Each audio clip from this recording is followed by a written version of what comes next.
Give me a second. Right here, right here. Yes, sir. Right here, right here. Y'all know what it is. Let's go, let's go, let's go. I'm gonna tell you right now. This wrestling podcast show will just jaw you. Jeremiah Andre's Wrestling United, Wrestling Unleashed. I got the champ that runs the camp right here. He is here in the flesh, in the building. Jeremiah Robinson. I got my guy down below. He is the one of the co-hosts right here. He believes in the tribal chief being the head of the table and all that good stuff. I got my guy Wave in the building. My guy Wave is in the house. Make sure that you like and share this show if you on the waves right now, watching us on YouTube, on Facebook. Make sure you do that. Yes, we are in the studio. You see this, by the way. Shout out to Waffle Radio Mix 1080 AM. Shout out to Power 96.5. We are here still in the building. This is a monumental day because this is the first time we doing the show on the radio, in the radio station. So I also got my guy, phenomenal brother of mine. We done became brothers so quick, so fast, in such a hurry, putting things together. The chemistry is real. Sometimes family can be in the form of people that you know for a couple weeks, and some of them people that you know for a couple weeks be more family than the people you grew up with your whole life. Sometimes this guy knows how to redeem. He knows how to redeem for sure.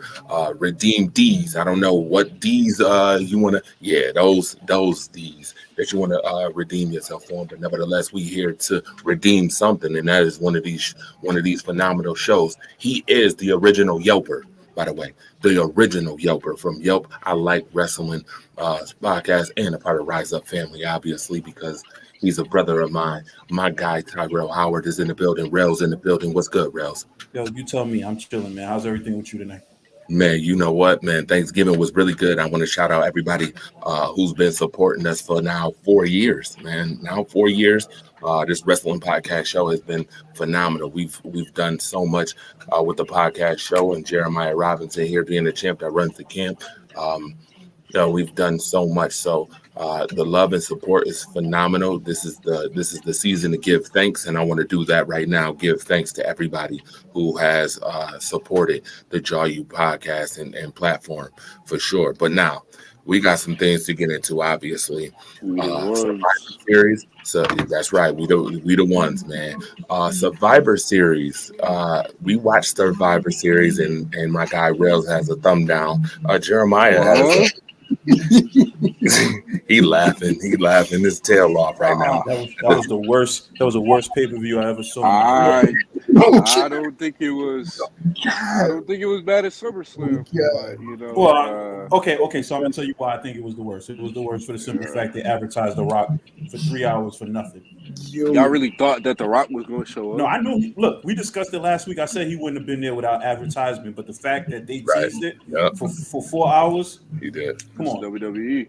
But I don't think Survivor Series is that bad. I think the worst part of Survivor Series was that Battle Royal. What was the point of that Battle Royal? That Battle Royal was pointless. We see the green almost do what he do. Like, he's green. Yeah, but he's so green. You know what's crazy though? You know what's crazy? Like, what?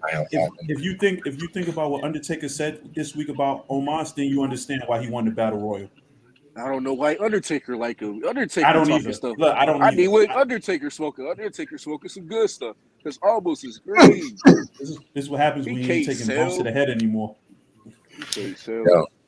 Yo, it is jumping early, folks. On the check, I was there live. Said TL Mac Fitness was good. That's my co-host on Mondays and Thursdays on my podcast. Oh, that's dope, phenomenal. By the way, you got a big wrestling fan too.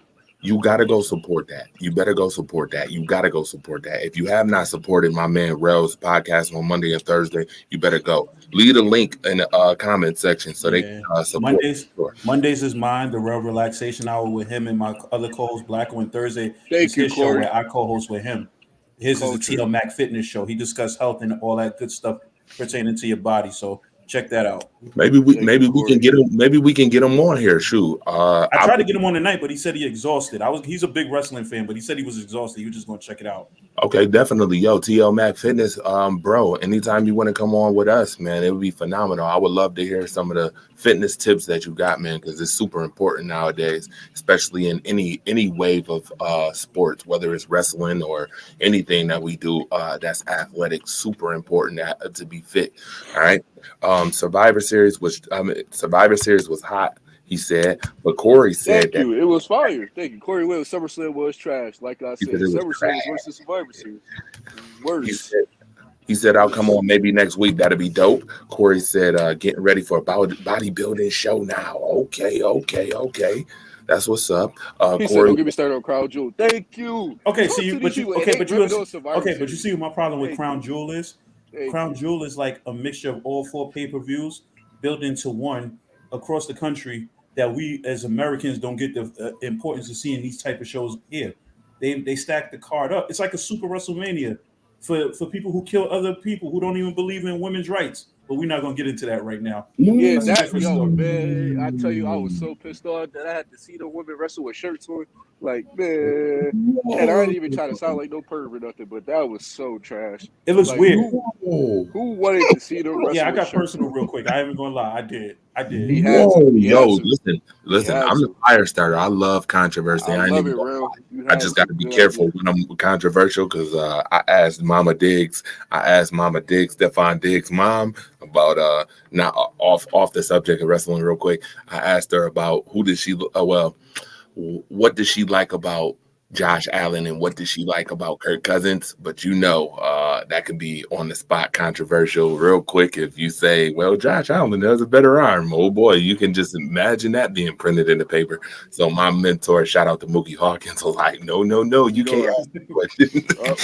I got one more. Y'all want to know another pay-per-view that Survivor Series is better in? Because all the last 3 been trash. SummerSlam and Crown Jewel. Extreme Rules and Money in the Bank. Survivor Series is better than all of them. All of them. In my opinion, all of them. Okay, I'm gonna be honest.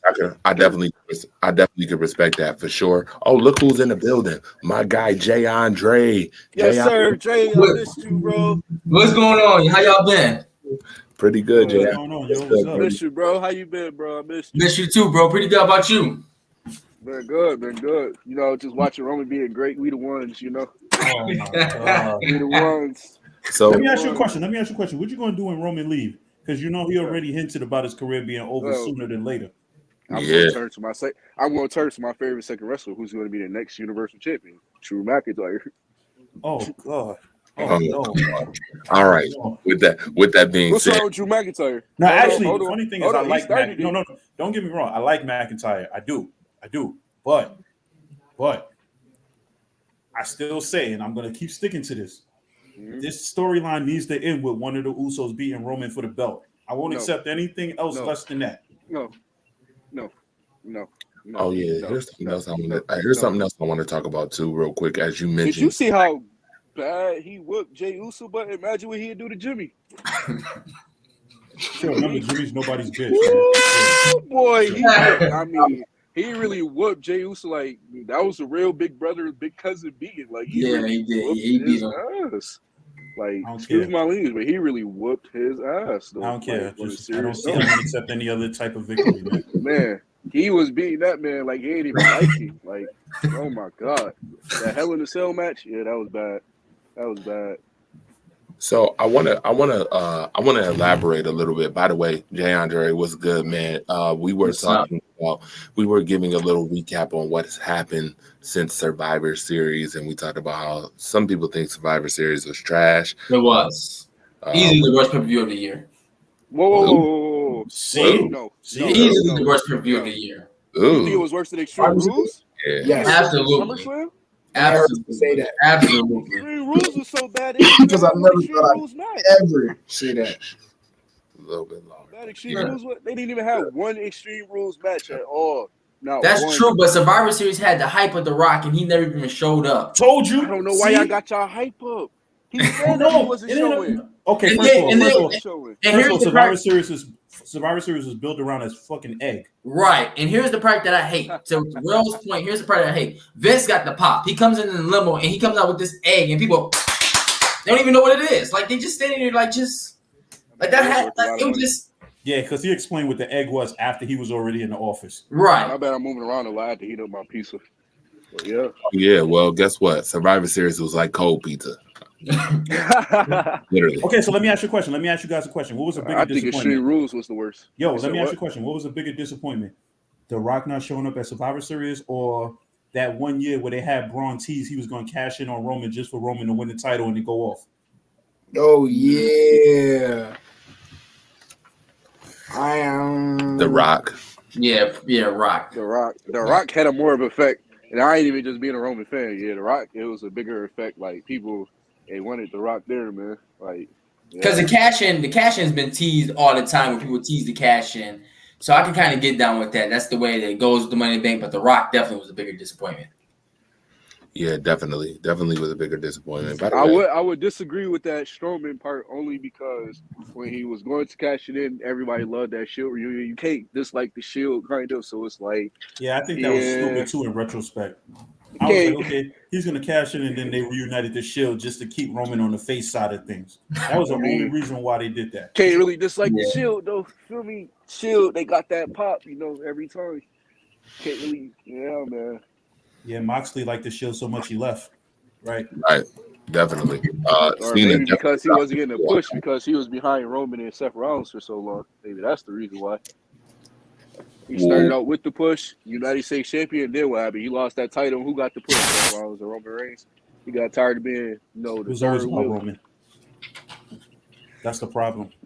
If it was about Roman, I tell you what. If you think it was about Roman, Roman would have won at WrestleMania instead of Seth Rollins. Still always about Roman. Seth Rollins known for the best cash in in WWE history, arguably. Still, it was always about Roman. So now that we know what happened or what transpired at Survivor Series, Jeremiah, real quick, explain what's going on as far as like Raw and SmackDown since Survivor Series. Like, I've seen Toni Storm. What's going on? I got another beef about that too. Why they changed her look? Like, what's the point of this stuff? You can't even explain this stuff no more. Normally, everybody know. Listen, everybody who's been watching this show, we've been at this for how many years now? Anybody know? Everybody knows. Normally, I could break down everything that's going on as accurate as humanly possible. Now, I can't even put it into words anymore. Anytime somebody asks me about what's going on as far as the main roster, I get to stuttering and just, you feel me? I can't put it into words. It's almost, what's the word? My big brother Will, what up, man? Shout out to Big Will. Big Will's in the house. He tapped in for sure. It's nonsensical. I can't even explain. It's nonsensical. Okay, so let me ask you a question. So, not a question, but a comment. So you do this with Toni Storm, right? We supposed to accept her as a credible challenger. Yeah, she get 2 pies thrown in her face and do nothing. And then, bro, it's not even just that. They ask her in an interview, and then she says she thinks she's in Charlotte Flair's head. It's like, you can't make stuff in her head. What a joke. What a joke. Same with Liv Morgan. I'm supposed to believe Liv Morgan is going to beat Becky. I mean, at this point, I believe Zelina Vega would beat Becky at this point. Before I believe Liv Morgan. I think it's a big difference between Liv Morgan and Toni Storm, though, because they actually been building up Liv Morgan all year. Unlike Toni Storm, who just got to the main roster, they actually been building Liv Morgan to actually, at least have like some credibility to being a threat. Like, she is the favorite to win the Women's Royal Rumble. So you consider what they've been doing to Liv Morgan, building her up? Do you hear how that sound though? No, but wait, time out. He considers that building her up? Compared to Toni Storm, yes, she is. Yeah, but at least I can say Toni Storm hasn't lost a match. You compare what they've been doing to Liv Morgan. Why did she? Why did she? Do you hear how that sound though? You forgot that roll up. You forgot that roll up loss that she had, bro. You sound like you was the one that booked Omos to win that battle royal. Assad Harris said Montez Ford got next if he don't cut. Jimmy gonna cross Roman. You said what? Okay. He said Jimmy gonna cross Roman. And then Jay said, hi, Jay. What's up, Jay? What's going on? Will Howard is cracking up. He said, yeah. Yeah, he in here tapped in, tuned in. Make sure y'all like and share. By the way, we are on YouTube and on Facebook Live. Again, I want to shout out the legendary Waffle Mix 1080 Power 96.5 for letting us do the show here. I definitely want to continue to pump them and encourage that. But as we wrestle with life, that is WWE right now, what's some other things that have happened since Survivor Series that make you go,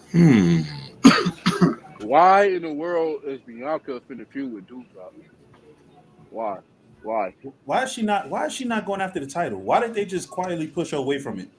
Why is she feuding with Doudrop? Or about to? Why is she about to feud with Doudrop? Why? Yeah, that's another. Why is Naomi still in the storyline with Sonya Deville? This is stupid. Yeah. Every time, and in my opinion, every time Sonya Deville was in a female wrestler face, she looked like she just want to take her down because she's et cetera, et cetera. So that whole debacle at the end of that Battle Royal Friday, that was just that was horrible. First, you know what's crazy? WWE found a way to screw the hometown guy again. Again, right? Oh, Jeff Hardy. Oh, wait a minute. Repeat that. WWE found a way to screw the hometown guy again. Oh yeah.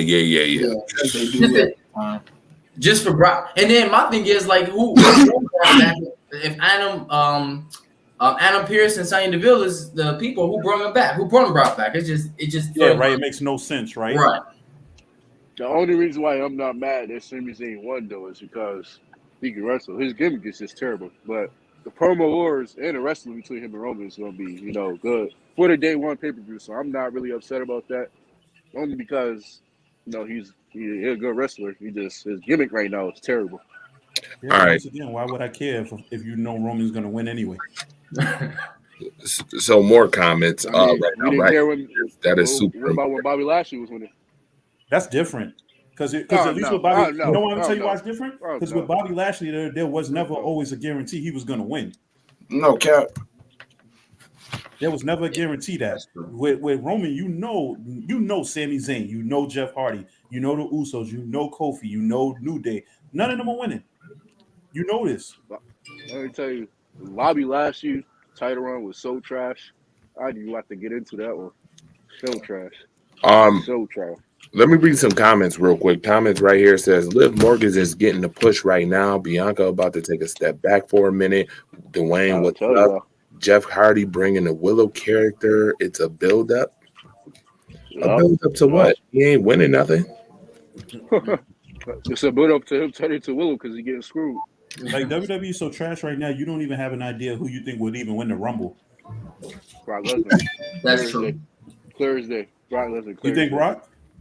Clear as day is Brock Lesnar. Clear as day. So they're gonna. So okay. So look, we talk about this now. So they're gonna do the angle where he's gonna be number one and go through all 30, right? Do you realize? I don't know if he's number one, but do you realize they already spoiled that the triple threat in the main event is gonna be Roman defending the belt against Brock Lesnar and McIntyre? So he can stack both of them and beat them both too.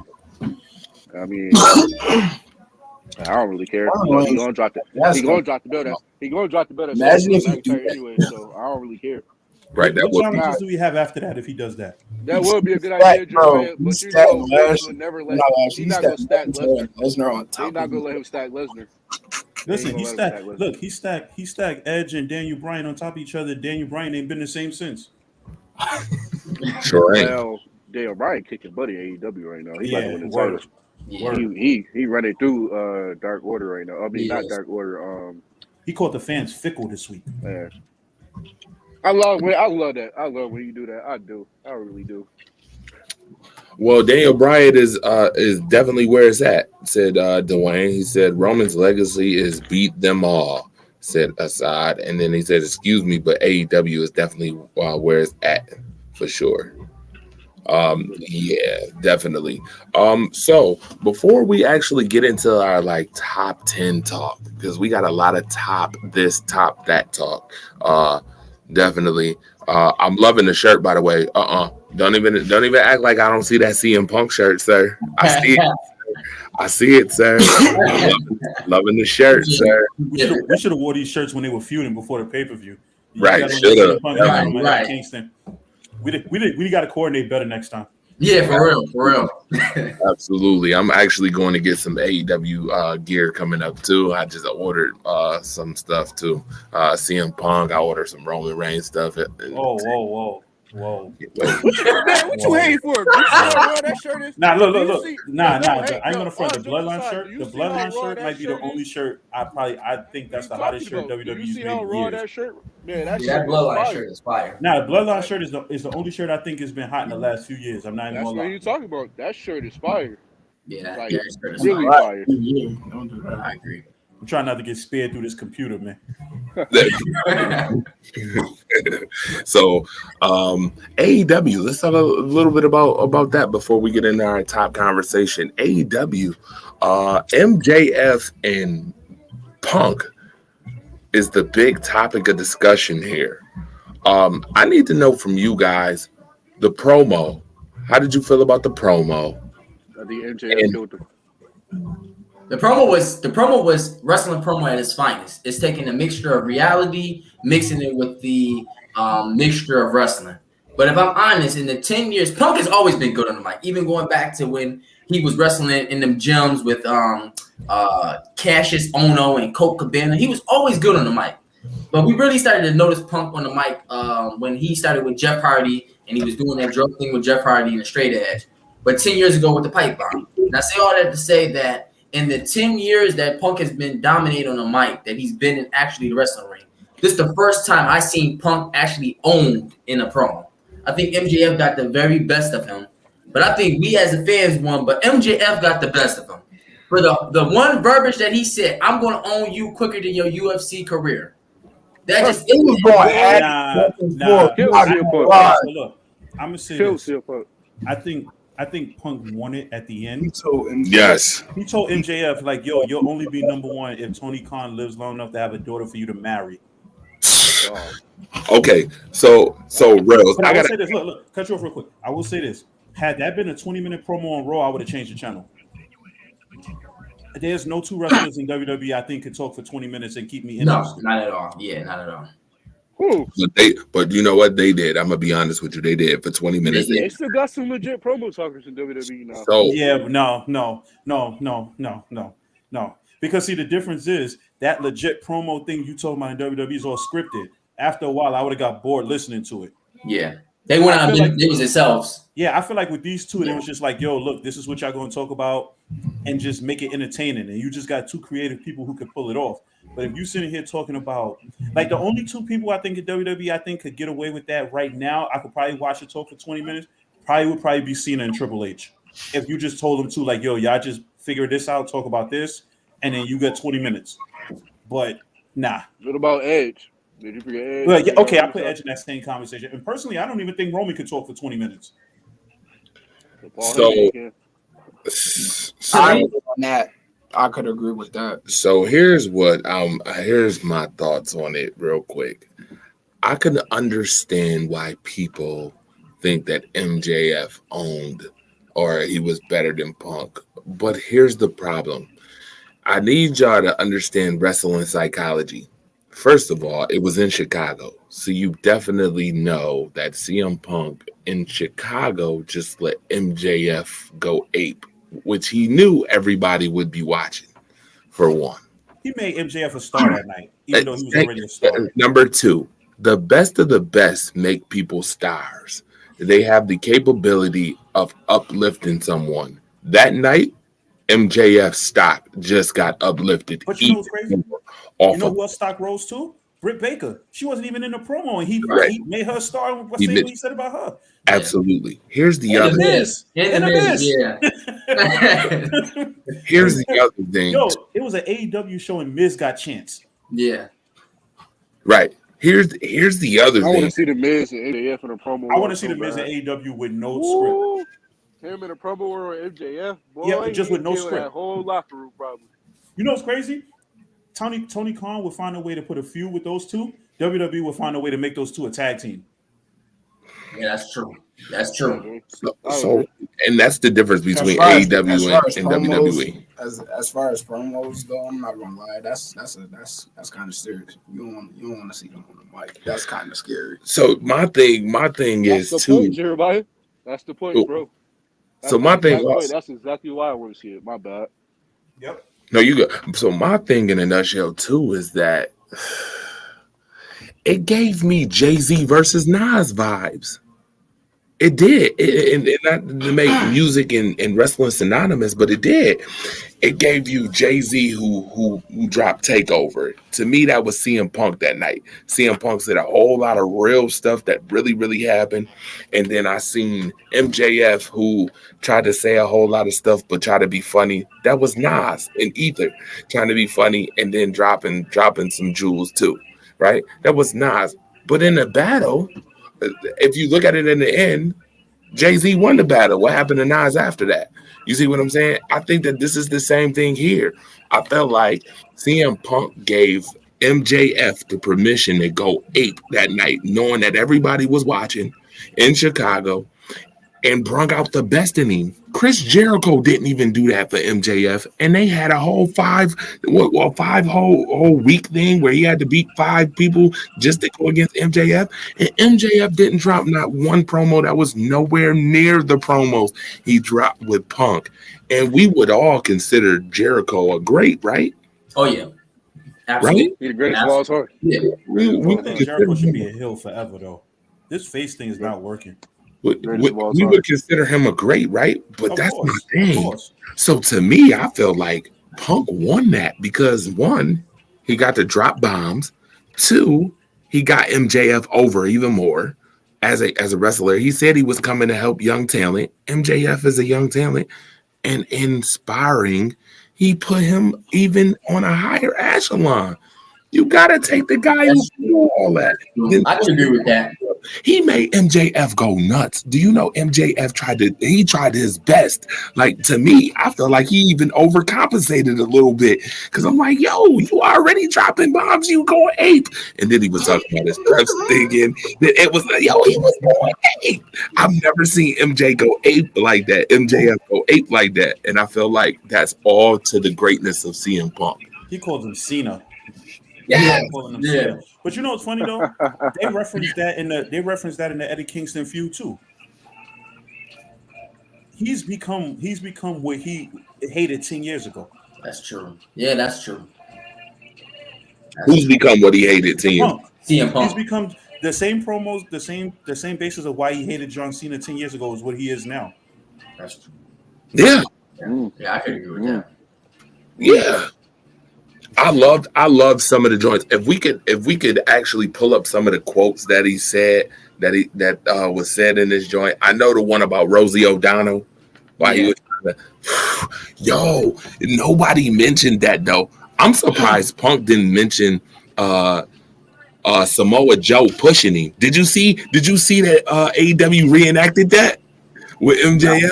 No, really? Yes, they reenacted it with MJF pushing the one dude to the side, off to the side. I see it. That's just somebody else. Right. That's how bad Punk was in his head. See, this is what I'm saying. It's the aftermath. It's like the bloodshed after you done been to the war, the cut sting after you done been to the war. Like that's what's going on. What I appreciate about AEW is the storytelling. Yeah, MJF pretty much told him, "Yo, you're struggling to beat lower level talent," and it's true because he struggled to beat beat Marshall, QT Marshall. He struggled. That's all part of the story. QT Marshall, nice though. No, I know that. I know. Look, I know that. Right. But obviously, a lot of people are not gonna look at it that way. Right. But look at it. He struggled to beat everybody since he came back, that's the whole point of his storyline. And I think when it gets to a point when he starts to get that confidence back, is when you're going to start to see Hill Punk again. Well, so here's my question then. Does Punk win this? Or does MJF? No. MJF. Yeah. Okay, I'm going to tell you, this is going to go one of two ways. It's going to go one of two ways. Either MJF is going to win this, or Punk will win it because Wardlow interfered and it cost MJF a match. Because they are still teasing that Wardlow breaking away from MJF too. I think Punk wins. I do. I think I was about to say y'all pushing it. That's pushing it. I don't know about pushing it. I see MJF tapping CM Punk out. Actually, tapping him because, out. I mean, he's undefeated, and somebody got in this undefeated streak, and you want one of the cornerstones to end it. And MJF is the one I would pick to end his undefeated streak. He wouldn't be the one I pick. Who'd you pick? I'll pick MJF. Because MJF is going to end up taking the title off of Hangman. I've seen No. Yes. And I'm gonna tell you this. Watch how this goes. No. Let me break something down to you. They building this Bryan Danielson up just so Hangman could beat him. Trust me when I tell you. Yeah. Hangman's not losing. That belt's going to MJF, and then Darby's going to beat MJF for that belt. And then you might get a Daniel Bryan. I think. I think Hangman Page will have the shortest run out of the four. I think so too. I think he'll lose in February. But I think they're right. I don't see Hangman Page. I'm telling you right now, because one thing you can say about Bryan Danielson, he's not afraid to lose. He's not. He don't care about winning or losing. If he knows he could build Hangman up, he'll think about it. Who will be able to say that they was able to beat Omega and Danielson? That would be Hangman. There ain't nobody other wrestler could say that. That's true. See, my angle is a little different. Battle of the Belts is when you'll get Danielson versus Hangman. Hangman's gonna win, and then that's gonna set up MJF and Hangman for that pay-per-view in February. And MJF is gonna win. Watch. See, that's an interesting take on it, but that's what I'm saying. Thank you, KD Swagger. Too early for MJ. That's what I'm saying. It's not too early. It's not too early for MJF. For me, I'm gonna be honest with you. I think it's a little too early, and this is why I swing it the other way. CM Punk is undefeated for a reason. I think CM Punk is gonna run through. That guy came to AEW. Right now. Went to Tony Khan, and I bet you, not to say that he's got Roman Reigns booking, but he's got some type of booking where he ain't. I don't think he's losing to MJF. No, his undefeated streak is going to run into him being a heel. For some interesting face to finally beat him that's fine. He could be a heel and undefeated, and I'm fine with that. But I think that this is going to be right where Punk is going to win a championship, because this is going to be the talk. 7 years out of wrestling to come back and win the top title in AEW, and then I think, and this is just me, there is a guy that's still waiting in the wings, a guy who is in mental health right now, working on his mental health, that is going to come back. And you're gonna get Mox and Punk for the title. I'm telling you now. Mox and Punk, and then. Well, you didn't say what I thought you was gonna say. See, I'm thinking you was gonna lead that CM Punk wins the belt, and CM Punk ends up feuding with Bryan Danielson. No, I'm gonna tell you how that's gonna go. Moxley gonna come back, and he gonna end up feuding with Eddie Kingston. Watch. So, Again. He gonna get that. He gonna get that heroes pop, and then he gonna turn on Kingston. Watch. Yeah, I was thinking he was going heel anyway. Exactly. They was teasing before. Yeah. KD Swagger's in the house too. He said Daniel Bryan and CM Punk having a run with the AEW Championship is ideal because they have the big name that generates eyeballs on the product. I agree, but Tony Khan so far has done a good job of blending the new talent with the old talent when it comes to the championship. Asai here says no way. He said KD Swagger said Mox and Punk will have a promo segment, then a match. I can see that happening. I agree. That match is going to be at Winter is Coming. MJF and Punk's match is going to be at Winter is Coming. Watch. Alex is watching too. He said, "Who will give CM Punk his first loss at AEW?" MJF. Yeah, that's what I'm going with. I'm going with MJF. Bryan Danielson. I actually thought it would be Kofi. I actually thought it would be Eddie Kingston. You're right. Get him over to AEW. Get him away from that bullshit. Right, because I thought Kingston and him would do a double turn. I thought, well, not a double turn, but Punk will go heel on Kingston because he thought Kingston was lower than him. And I thought he would end up beating him like the second time or third time around. So I thought it would have been Kingston, but they just kind of went away from that. Yeah. That's the only thing I don't like about AEW. It's like they'll build a feud for a pay-per-view and then it's over right after. Right. There's nothing to follow up. But then we complain about WWE because then they drag these feuds out for months. Yeah, so it's like you can't win either way you look at it. Right. Because I feel like Darby and MJF still had a little bit more left, and then they just went right away from it.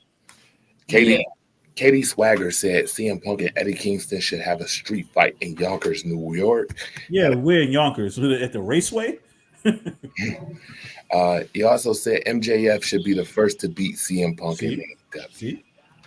You gotta understand something. Losses to Danielson and Punk don't hurt them, but it does wonders for whoever beats them. That's true. That's true. I like the big fight field feuds. I mean, MJF hasn't even won the TNT title yet, has he? He's above that title. He's above that title, to be honest with you. And that makes him even more special because he hasn't held a belt, and he's still relevant. He's still the pillar. Where the belt built Darby Allin up. After Darby Allin held that belt, it rose his top. Britt Baker is. See my boy Sammy Guevara. MJF not a pillar. He not more of a pillar than Darby. He not more of a pillar than Britt. The only thing that makes him the pillar in that sense is because he's the only heel. In that, tell you what, that's gonna be an underrated match though. Friday night. That's gonna be a very underrated match Friday night. Mm-hmm. What match? Sammy Guevara defended the TNT title against Tony Nese. Oh no! I think you want to know something crazy. I have this weird, funny feeling that Nese is gonna beat him for the belt. Oh, I don't know why. I don't know why, but I feel like Sammy Guevara, but I agree. Yep. I wouldn't be surprised if they put him win Men of the Year. Yeah.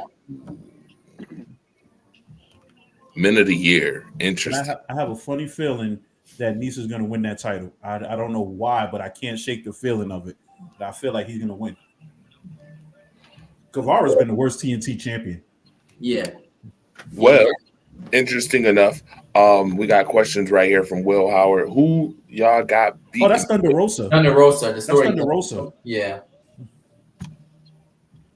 MJF I think that Japanese girl Regal gonna beat her. Who? Nah. Real's not gonna win. Right, not. She already beat her in the non-singles match. Yeah, that's the reason why. She's gonna lose it when the title's on the line. Real's not beating her. Real's already been a champ, so they're not gonna make her a 2-time champ. MJF is the future. Patience is needed for his main event run. It takes 4 hours to cook a good pig. Interesting thought there. Yeah, but you don't want to wait too long. Mm-hmm. Right. Will Howard said, "I feel that too, guys. No doubt. Or and even if he do, even if he do get a main event run or whatever, how long is that gonna last? That's what I'm saying. There's so much talent. See how long he can win it in February and lose it in November. They call him a less famous Miz. Look how long the Miz main event run lasted. It didn't last that long. It didn't last that long. So typical WWE booking though. Ain't got long. Fence, you can have all the wrestler. Typical wrestling, absolutely. You got be good at whatever. Hashtag typical wrestler. Listen, to say about that. Listen. To me, the most important thing in wrestling, in my opinion, it's not just being good on the mic or being good in the ring. To me, the most important thing is longevity. If you don't got longevity, I'm sorry, but you're not gonna lie. You feel me? You're not gonna think about it. If Kofi, he's right, because if Kofi didn't have longevity, he'd have never won the title. Nope, he sure wouldn't. Yeah, that's true. Absolutely.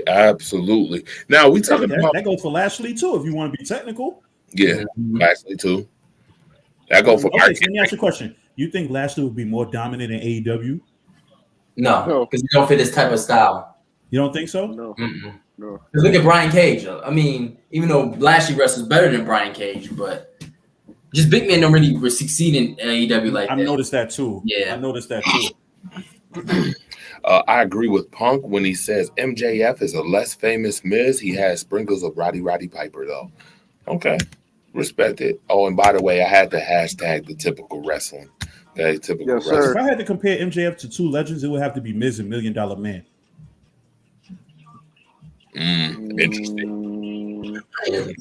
Interesting. $1 Million Man in the sense of, I don't want to say the money aspect, but he claims that he makes it seem like he's come from a rich family. True. The look. And then, and then the whole, what's funny is that I caught an episode of MLW this week from when they did the War Chamber, And they did this little thing where it seemed like Richard Holiday was talking to MJF, how MJF wanted to join their team, and I like that little bit of storytelling, because a lot of people don't know that MJF used to be the leader of that faction with Holiday and Hammerstone. But it seems like they still keep in contact. So I always think that door might be open one day for MLW too. Interesting. Speaking of tag teams and factions, we should get into some of the meat and potatoes of tonight's show too. We've been talking about WWE, the SmackDown, Raw, NXT. We really didn't speak on NXT too much. Nobody cares about NXT, but I'm sure that comes later on down the line. You see, real NXT. Nobody cares about it. They're about to totally wipe out Triple H's version at War Games. Oh yeah. Yeah, definitely. War Games is not the same without the Undisputed, by the way. I just want to put that out there. Oh, don't worry. They'll be at AEW in a couple of months. And with that being said, too, we need to talk about top 10 factions of all time. Let's get into it. The Four Horsemen when they have Paul Roma. Top 10 factions. All right, let's get into our top 10 factions talk. I'm going to start with you, Jay Andre, man. Give us one, and then I want the comment section to reply where you would rank the top faction that Jay Andre and all of us named. So I want us to all name one, and then y'all rank it. All right. You can't start with the faction talking about top 10 faction without starting with the Four Horsemen, arguably the greatest faction of all time. Hello, with Paul Roma. With Paul Roma. But that's the worst Horseman faction ever. That's the faction I'm gonna go with, the Four Horsemen. All right, you guys can rank that one. KD Swagger said, "I watch NXT. I do too, by the way. I watch it too. I do too. I just can't get too invested in it. I haven't watched NXT. That's because it's a lot of new stars that you don't know about. It's time for the next generation. That's why it's called NXT 2.0. It's about the next generation. Just like WWE is about to be surrounded by all the next generation. You know, it ain't like time not going by. It's all about the next generation now. They said with O Anderson or without? With O Anderson. With him. Mm-hmm. All right. So with O Anderson, I want you in the comment section right now to put where you would rank them from 1 to 10. The Four Horsemen is who he named first. So top 10, 1 to 10. Where would you rank them, Jeremiah, on your top 10? The Four Horsemen. Top 3. Okay, you got him in the top 3. I respect that. Rel says number 1. Only because that's the only faction I could remember from the beginning when I started watching wrestling. That was the dominant faction. That's true. Wave, where you got him? Top 5. All right, he said top 5 in the top 5. I think it's highly disrespectful, Rel, to put the Four Horsemen over NWO. I find it highly Nah. You can't say that because disrespectful. How? I definitely can. How? You definitely can. Nah. What do you mean? I disagree. KD Swagger said that the top 4, the Four Horsemen is definitely top 5 or 7 to him. Ooh. Let me break something down to you. Let me break something down to you. If there's no Four Horsemen, there's no NWO. That's true. No evolution. There's no evolution. Yeah. Like you bugging. First of all, and let's be clear, in NWO in their prime with Hogan, Hall, and Nash is not beating the Four Horsemen. They were not as vicious as the original Four Horsemen were. Oh. First of all, you talk about Nash, who was a jobber. Let's be clear. He was Oz. He was in. So I'm supposed to believe that Ric Flair in his prime, Arn Anderson in his prime, Tully Blanchard in his prime, Ole Anderson, J.J. Dillon is going to be scared of the Diamond Stud and Oz and Vinny Vegas. That's true. And if you take Hogan out of NWO, they nothing. And but then with the only thing about politics and that is that Hogan by himself would have beat the whole Four Horsemen. True. Hulk Hogan, not Hollywood Hogan. Wave. Gotta remember that. Hulk Hogan. I know. Oh, I know. Hall was the diamond stud. Don't exactly. forget. Kevin Nash was Vinny Vegas. And they would have so then if you had to make it 4-on-4, they would have added Diamond Dallas Page. Nobody was scared of that faction back then. That's true. That's true. So you got the Four Horsemen number. I mean, I'm sorry, not four. I keep saying four. You got the Four Horsemen number one, right? That's who Rails and not NWO number one, but NWO definitely top three. Said Hollywood Hogan. You want to be crazy? If you want to be technical about it, what he said? Jeremiah got up. Buddy. Okay, I got a question. Who have more members though? Who have more members, the NWO or Bullet Club? Yeah. See, here's my thing. Bullet Club had more members that meant something. Oh, Will agreed with KD Swagger too and said facts. Hollywood Hogan was better than Hulk Hogan. I agree. I agree. All right. Okay, so we're gonna go with that was Jay Andre's pick. Wave. The top faction. Go ahead and name one.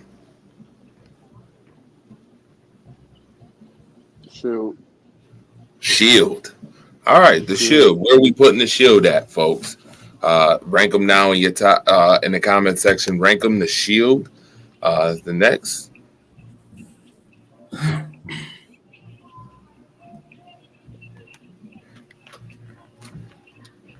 Shield. All right. Rails, where would you rank the Shield? If you say anything besides top five, you will lost your mind. You don't lost your mind. You gotta understand, I've been watching wrestling a lot longer than you. So what do that mean? That means that I've seen a lot more factions that I can look at and be like the Shield. And I'm telling you, if you ask me, I would say the triple threat from ECW was better than the Shield.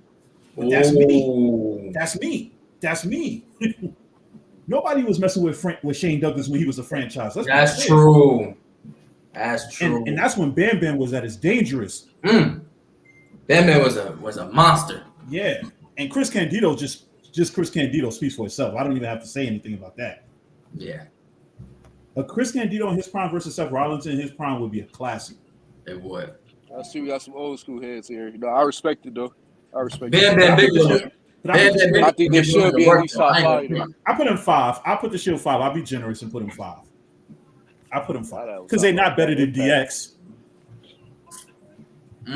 Is it Me Torch? It's on Jay Andre. It's on Rails actually next. I'm talking about the rank the Shield. Oh yes, the rank the Shield. Yes. Whoa. Do you got DX over? You got DX over Evolution?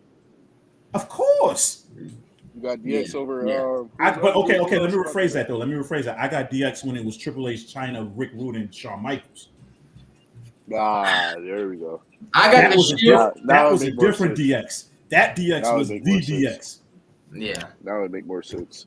I got the Shield. I'm putting them at number 10.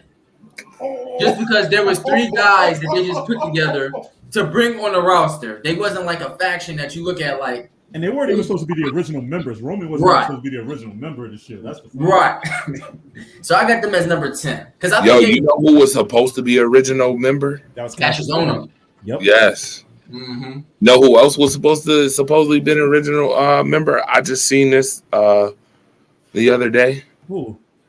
Oh my goodness! Don't make me. Why am I about to forget his name? I just seen it. Give me a minute, and I'm gonna come back to it. I know for a fact they was talking about it. He was supposed to be an original member of the Shield. I'm sorry, George. Did I hear that you said that they wasn't a real threat? Did I hear that come out your mouth? He said, they number 10. They wasn't they. Because when I think about a faction, I think about a faction that 1 carried the company, 2 had left and had an impact. When we look at the Shield, their impact is going to be separate with Roman, Seth, and it's separate. It's not all together. They didn't have an impact. They didn't take over the company. They didn't run the company for a year. There was a watered down NWO. I don't know about that. That's what I'll say. No. Every time the Shield music hit, you already know that you about to get whooped on. You can't do nothing. When the Shield music hit, it's over. You get whooped on. And the Shield arguably got much more of a pop from fans because pop does matter. You know, they don't want to see a boring faction. Got more of a pop than most of the old factions that's in older heads top 5, top 10. They wouldn't have got a bigger pop than DX. To be honest with you, the Shield in the 90s when DX first came out would have got booed. But that original DX they wouldn't. The other DX they would. The original DX, yeah, of course not. Road Dogg, Billy Gunn, yeah, I agree. The original DX, but I mean, Shield to say the Shield didn't have an impact, like that's kind of a reach. That's a big reach. Cause yeah, I mean, would you say the Bullet Club didn't have an impact? Bullet Club had an impact, but that's two different things. To this day, the Shield was brought on as a supposed to be security guards for CM Punk, and they didn't even have the original members. They just threw 3 guys together to get Roman on the main roster, to get eyes on Roman. Mm-hmm. Roman's been pushed since the day he hit the roster.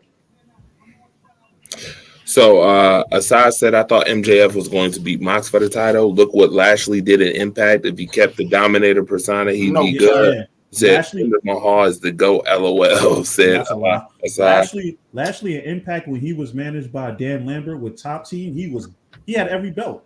He did. He was dominant. Yeah, he did. I'm probably the only one. I don't agree with Jinder Mahal being the GOAT. I know that's a joke. But I'm probably the only person. Hell no. I'm probably the only person that don't. I'm probably the only person who don't think his match against AJ Styles is bad.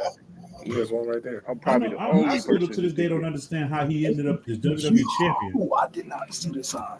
Right. Well, because they had actually built him up. I mean, he did beat Randy Orton. He did beat a few people. Would you say he's the worst WWE champ? Oh, that's another topic for another show. Worst WWE champions. Oh no, we got worst champions. It ain't no Mahal up there, but we seen worse. We definitely seen worse. So I gotta read some of these comments on top of this too. The Legion of Doom, DX, the Heenan family, all have been named up here. But I can't see. I wasn't around for that original Legion of Doom, like because that original had like LOD and Jake Roberts and King Kong Bundy. Like that was before me. I was around for Horsemen. And I kind of want to disagree with you as far as the DX that was better. Nah. Name your DX again. I want to hear this DX. Triple H, China, Shawn Michaels, Rick Rude. The original. Yeah. I disagree. What? Yeah, I gotta disagree. I think X-Pac, the DX with X-Pac Road Dogg, was so much more entertaining, so much better. Entertaining, yes. Rick Rude was a snug. He was a straight. If I had to pick a bagel, he would be a plain one. You don't know Rick Rude then. No. I know Rick. The personality himself, Rick Rude, but then DX Rick Rude compared to X-Pac, X-Pac and DX. I take Rick Rude over X-Pac any day of the week. To me, it felt like X-Pac fit more. It felt like the Road Dogg, Billy Gunn, and those guys. I felt like that DX was entertaining. They were fun. They were exciting to watch. They were a great tag team. Who's more intimidating though, X-Pac or Rick Rude? Oh, of course. But then you know who ruins that Rick Rude, that old Rick Rude thing for me? What? Mr. Glorious ruins it all. I mean, so now my thought on him is just ruined straight up. Let's be clear, Glorious one. That man. Yeah, with the Heart Foundation was dope too. Yeah. Oh yeah. Facts. And I'm be honest with you, I would almost put the Heart Foundation over. Would you include the Nation of Domination? Andre, so I forget your number one or top 5. I heard you say that you think Bullet Club in top 3 actually. I do. Would you include the Heart? Would you include the Nation of Domination? Nation of Domination is a good one, but See, again, it goes back to what Jeremiah said earlier. Longevity is important to me. The Bullet Club has had hella longevity, and they're marketable, and they're stars, and they've created stars, and they're great, and they're great. I mean, and I haven't seen a faction in Bullet Club that has disappointed me yet, to be very honest. Nah, the Cutthroat era version of Bullet Club was trash. Well, who was okay? Explain exactly. Tama Tonga was the leader. Oh, okay. Well, that's where it kind of went downhill once Omega left.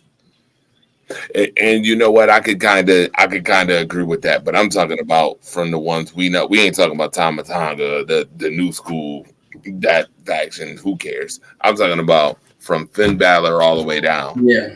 To that point, I didn't see a faction that was bad at all with them. I mean, the Young Bucks, Bad Luck Fale, Gallows and Anderson when they were actually good. Right, when they was actually good. Like, and then what's so interesting about Japan is that because there are two different divisions for tag team, you would never have infighting between the Bucks and Gallows and Anderson.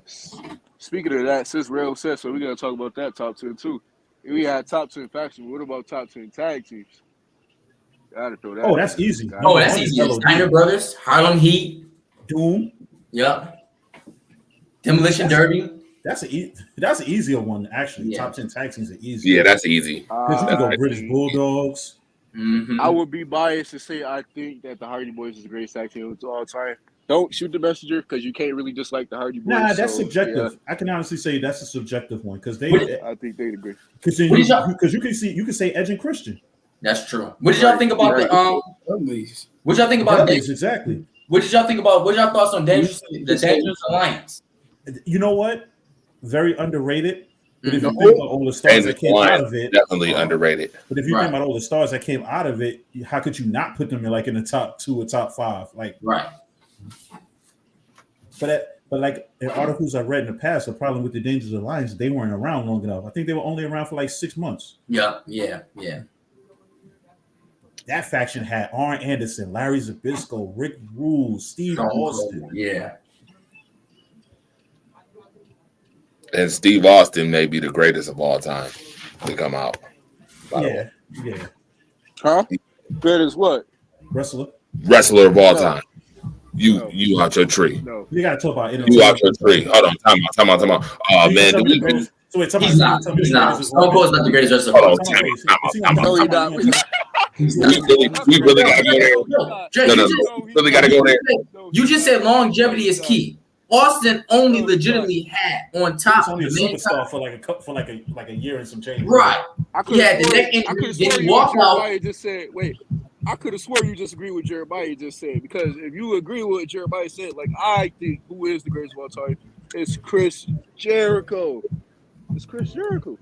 Okay, and he got a highly debatable resume. Highly debatable. Highly debatable. All right, so here's what I would say. Let me ask you a question. So hold on, Rels, can I speak on that real quick about this longevity thing? Yes, I believe longevity is super important. But there are some examples or some people who can get away with not having the longevity train. I think there's a few. I mean, to be honest, I think there's exceptions to the rule as far as longevity. I think Stone Cold is one of those exceptions. If we're going to give an exception, who better than Stone Cold to give an exception to? The Rock. How long was The Rock around for? The Rock, he's not in my greatest neither. I mean, he not even my top 5. Not even top 10. I'm sorry, he ain't even top 10. Not even top 10. I ain't gonna lie. I'm sorry. Longevity, Matt Hardy got to be in top 10. Yeah, who got to be in top 10? Matt Hardy. As far as what? As far as longevity in the business?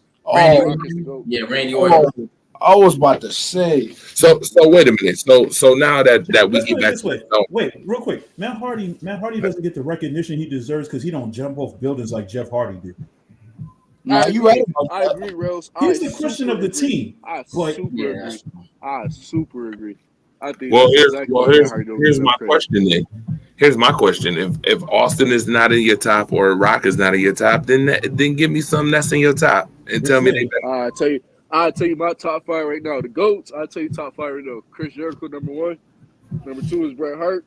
Number 3, let's see. Number 3, Undertaker. Number 4 is Edge. And number 5 is Randy Orton. That's my top 5. What's number 4? I didn't hear it. Edge. Oh.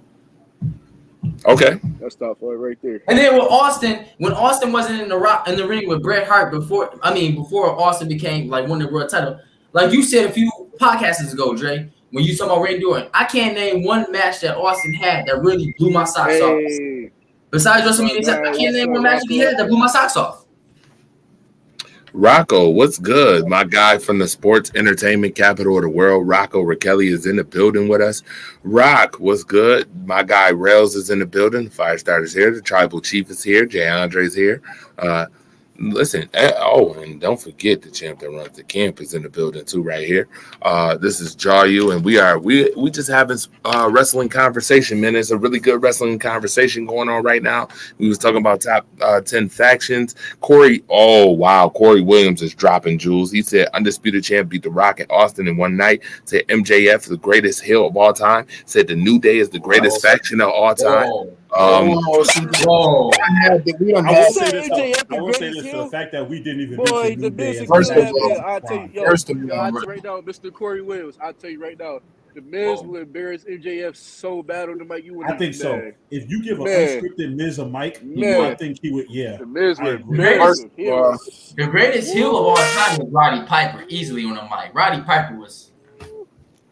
Nah. The greatest heel of all time in general has to be Triple H. I was just thinking that. I'm not even gonna lie. I was thinking that. It has to be Triple H. Disagree. It has guy getting up there. Disagree. He getting up there, but he ain't there yet. But it's definitely Triple H. But my guy getting up there. The greatest heel of all time is Triple H. Yeah. Well, if we're being okay, if we're being honest in terms of like all-time heels, a lot of people forget Antonio Inoki. He was a great heel, but when it comes to all-time, leagues, all divisions, everything like that, you really got to talk about Brock Lesnar because he didn't have to say a word. Like he was one of the greatest heels when it comes to not saying a single word. He would just go in the ring, beat the living crap out of you, and then leave. I think you got to put Randy Orton in the top 3 of all heels of all time. Mm-hmm. Randy Orton is the top 3 heel of all time. It's impossible not to put Orton in there. I'm sorry. Another underestimated heel that people don't talk about that Miz and MJF remind me of, JBL. Oh, we had this talk. JBL was underrated. JBL was underrated. He was underrated. What about Kurt Angle? Kurt Angle during TNA was like one of the best heels, the entire company. Yeah, he was. See, the thing is, I can't even really consider Kurt Angle that bad of a heel because it's still kind of hard not to like Kurt Angle. I feel the same way he feels. But see, the thing is, that's what made him such a great heel. Is that even though you wanted to hate him, he was still great in the ring. Like even when he would beat the crap out of Samoa Joe and make him bleed every single pay-per-view, you still liked him because he was Kurt Angle. I think what makes Brock Lesnar a heel is the fact that we know he has so many moves and all he did was suplexes and then F5. Right. Anybody who watched him in New Japan against Kurt Angle knows that he has like 25 moves in his moveset. Anybody who watched him when he first joined WWE in 2002 knew he had. Thank you. That's a fact. His life changed when he killed himself on that shooting star. I didn't know who Brock Lesnar was until 2012 when he came back and had that feud. Nah, you gotta go back. You lying? You gotta go back. I swear I didn't know who Lesnar was. Wave, you gotta go back to 2002 when he first. For real? No, I watched it. No. Of course, now I'm 20 years old now. Of course, I watched it, but I'm saying I didn't know nothing about Lesnar until he came back in WWE in 2012 when he had that feud with Triple H and Cena. I didn't know who Lesnar was. Well, I kind of did only because I had UFC 2009, but I didn't really know Lesnar. Look, I will say this about Brock Lesnar, and this is going to be a hot take per se, but you got to hear me out on this. When it comes to an actual wrestler that I can take as a legit fighter, if there's some way that says, "Hey, I got to pick one wrestler to defend me at a bar," I'm picking Brock Lesnar. Oh, absolutely. Because I'm picking when it comes to Brock Lesnar, Like all respect to the Undertaker, all respect to like all these legends back in the day. Brock Lesnar killed somebody. Whoa, no. Hold on. I don't want no smoke with Lesnar. When it comes to Brock Lesnar is not a bad choice, but let's be clear. And me personally, I'm picking Goldberg or Ken Shamrock, and then I wouldn't even pick Goldberg. I wouldn't pick Goldberg because that Jericho is taking Goldberg down. Yeah, I'm not taking Goldberg because Cruiserweight's taking that story, buddy. You sound like your daddy, boy. Boo. Goldberg. You need to Goldberg thing. You need to put your son onto that. Goldberg got taken down by Jericho in a backstage fight, brother. Yeah. Goldberg got taken down by Jericho in a backstage fight. Yep, sure did with the headlock. Yep. Yeah, I've always told people it's like it was similar to Shayna Baszler. But the reason why it can happen to the best of people. That don't mean that. Hold on. The reason why I always believe that Shayna Baszler should have been the face of the women's division is because when I see her in the ring, I know that she can bite somebody's head off. Like, you see in a real fight, Shayna Baszler. Rocco, you know what the problem with Shayna Baszler was? She came around at the time when Ronda was already there. Right. They killed it. That's what killed it. Because Shayna Baszler was dominant in NXT. Yeah. Very dominant. And then they brought her up when Ronda was already on the roster. It was like 2 MMA fighters. They couldn't do it. And then you had Sonya Deville on top of that. And now you got 3. And it was all built around Ronda. Women's champion in NXT. Well, what do you think, Rocco? Before you came on, we had a top 5 debate of the greatest wrestlers of all time. Mr. Andre Robinson here thinks Stone Cold Steve Austin is the greatest of all time. So who would your top 5 be? Top 5 of all time? Like, just through every single person ever? Mm-hmm. Yeah. But, well, first off, I feel like that's kind of too narrow. Like, I feel like, you really can't bunch it down to 5, to be honest with you. Right. I feel like there's way too many people. Because, you can go back to the good old days and talk about Antonio Inoki during the WCW, during Japan. I mean, what he did, on that side of the fence. You could talk about Kurt Angle and the fact that he's gone to like so many different promotions and has absolutely done great in every single promotion he has been in. You could talk about Ric Flair. You could talk about Ric Flair too. Yeah, Ric Flair. He was amazing in almost every promotion that he was in. You could talk about Mark Calloway. You could talk about The Undertaker in terms of his longevity in the business. Like, there's a lot of factors that go into it. So I can't do an absolute top 5 because it's just way too narrow and I couldn't do it. But I will say that like guys like Undertaker, guys like even Hulk Hogan, because of what he did during the steroid era. Like, there's just a lot of things that went into wrestling that I just can't narrow it down. Not tripping. Do you agree with Stone Cold Steve Austin being number 1? Do you agree with that? Do you agree with that? Well, once again, I don't believe in the question, but I will say that when it comes to Stone Cold Steve Austin, I mean, he has to be, in the conversation because of the fact that he was there when it was at its absolute peak. Right.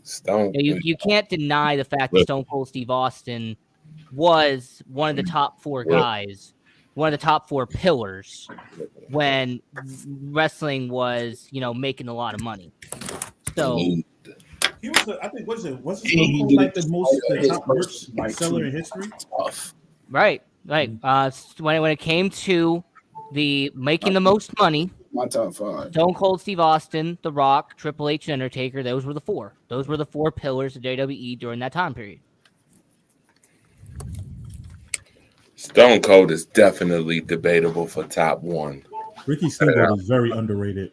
Oh, Ricky Steamboat. Vader underrated too. Vader running New Japan was epic. Vader was Vader and like Bam Bam Bigelow were like the first guys I seen that big doing moonsaults. Yeah. I've seen a lot of people say that Ricky Steamboat is the greatest face of all time. Yeah, I say between. I would say that earlier I seen in the chat somebody said Rey Mysterio, but then I'm like, you can't even say that because at least Rey Mysterio was a heel at least one point in his career, so you can't say it. I have to go Ricky Steamboat. Well, when it comes to like greatest face of all time, that really has to go down to your preference. I mean, there's some people who like the luchador style. There's some people who like the big man style. There's some people who like, the more athletic style, the more technical style. It all depends on your preference. So similar to the greatest heel and greatest face argument, it really just depends on what your favorite style of wrestling is. Do you like the New Japan style? Do you like the strong style of it? Then you're going to have that preference. If you're someone who likes the high flying stuff, then you're going to have a preference there. So it just depends on what your preference is. Greatest heel is Vince McMahon by far. Because he's a heel in real life too. So it counts. If we are counting, you reach it. Then okay, You yeah, reach it right about that. You reach it. I don't know, man. We are counting, man. Ric Flair, I don't know, man. How many give us that times crappy Ric Flair product was every stabbed- week. He's the stabbed greatest for heel real? in history. What we're talking, Rocco? I was gonna say, I don't know. When it comes to the greatest heel of all time, I feel like Ric Flair has been almost stabbed enough times to be considered the greatest heel of all time. There's been enough stories about Ric Flair literally having to have like 50 security guards to escort him out of the building because people were chucking things at him, like throwing knives, throwing scissors. That was Horseman thing. That was a Horseman in the 80s. Well, yeah, but like I say, I mean, if you're one of the greatest heels of all time, then that definitely proves it. When fans literally want to kill you. Yep. Interesting enough. Absolutely, Jessica. Definitely will say a prayer for you for sure. Got you 100%. All right, yo. Whew. Our hour goes by super fast. We are already an hour and 10 minutes into this joint. Hour and 10 minutes into this show. The show can continue. I got to get on the road, but the show can continue without me. Without Jeremiah too. We also looking forward to doing a night show as well. Coming up, we're gonna be on late night tonight for one time only. Probably the only time in November that we've been on a late night show. But I'm looking forward to it. Definitely. But I mean, the show can continue. If y'all want, I can leave it here and you guys can continue and do that if y'all want. Rocco Raquelli is in the building. Jay Andre's in the building. I know it's a lot of wrestling to talk about, so I just want to let y'all know if it's good with y'all can keep going as we go mobile. It's up to you guys. That's up to you guys. I'm done with it. It's been some great conversations. Yeah, and this has been great conversation already. Like right off the jump. Let me ask you a question. What's you guys like top 5 dream tag team matches? The Usos versus Young Bucks has got to be like the most obvious one currently. You can also say the Usos versus New Day. Currently, I mean the Young Bucks versus New Day. Young Bucks versus New Day. Yeah, I mean, yeah, but you know, you don't really see people say the New Day when you talk about the Young Bucks. It's more of the Usos. I wouldn't disagree with New Day because you know they're good, but I would more say the Usos versus the Young Bucks just because I see a lot of people say the Usos are better than Young Bucks only because the Young Bucks just think that it's wrestling because they do a lot of super kicks, you know, and just you know I see a lot of people say that they don't really purely wrestle like how the Usos do. I would say Edge and Christian versus Beer Money. That would be one of my dream tag team matches because that would be it for me. I would say Briscoes versus Dudley Boys. Ooh. You know, let's see. Once again, this is where my lack of WWE watching because I only watch maybe like 2 or 3 pay-per-views a year. I don't blame you. You ain't missing much. So I'm gonna say this is that when it comes to AEW and when it comes to New Japan Pro Wrestling, man, I would love to see the Lucha Bros go up against the Dangerous Tekkers. Getting to see Zack Sabre Jr., getting to see Tachi, get to see them go up against Phoenix. I mean, I think that would just be amazing to see Penta and Phoenix go up against those two. I think that'd be amazing. I would think the Young Bucks going up against Naito and Sonata, considering they're a tag team now. I think that'd be great. How about God going up against the Elite? I was thinking God versus the Usos. Well, I mean, no shade to the Usos, but to me, they're a one-trick pony. I mean, you kind of know what you're getting from the Usos. Like, you see, like, to me, they do the same 5 things over and over again. Like, eventually, I see the same thing. We're about to talk about 5 moves. You know how many wrestlers that only got 5 moves and they still rate in top 5 and top 10, top 20. I'm just saying, to me, the Usos are boring. Like, to me, they're boring to me. Wow. Like when it comes the to Usos is boring, the Young Bucks is boring. Nah, I said, hey, the Young Bucks to me, they're boring too. Like, hey, make no mistake about it. I mean, I like seeing variety. I like to see a little bit of different move sets and different challenges. But yet again, this is the WWE where they, dilute their move sets to like really only 5 moves. So yeah, like I would love to see the Usos. I would love to see what the Usos could do in AEW ring if they didn't have those moves. Like if they was just like go out and just wrestle. I mean, you want to see the greatest example of diluting a move set. Carl Anderson and Luke Gallows, you saw them in New Japan, they have like 40, 50 moves they can do. Then they got to WWE and they had them do 10. Like, right, correct. But yeah, man, I'd love to see Adam Page and Kenny Omega go up against Tama Tonga and Tangaloa. I definitely would love to see that. There's a lot of single dream matches I want to see. So many singles. Roman and Omega?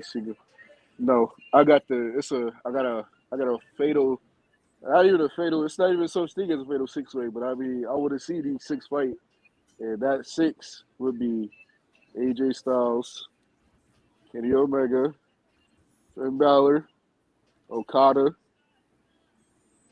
The other 2 would be. Did I say Seth Rollins already? No. Seth Rollins would be number 5. And Will Ospreay? Number 6. Nah. I ain't gonna say Moose either. I don't believe in Moose like that. I would like to see Moose versus Roman. Number 6. No, actually, yeah. I'm sorry. Yeah, it's just those 5. I want to see those 5 fight. Those 5. I think that's the biggest dream match right there. Okada, Styles, Balor, Seth Rollins. Yeah, that whole 5 I just said. I think that's a great dream match to watch. Great. Pure wrestling for like a good. In a Tokyo Dome too. You need the biggest place possible. Yep. Those 5. Oh boy. Oh, that's the other person I forgot. Yeah, it is 6. Kenny Omega. I'm sorry, Kenny Omega. Now you said him already. I did. Oh, well, yep. Those 5. Got to see those. If I would say 6, I add Adam Cole in there.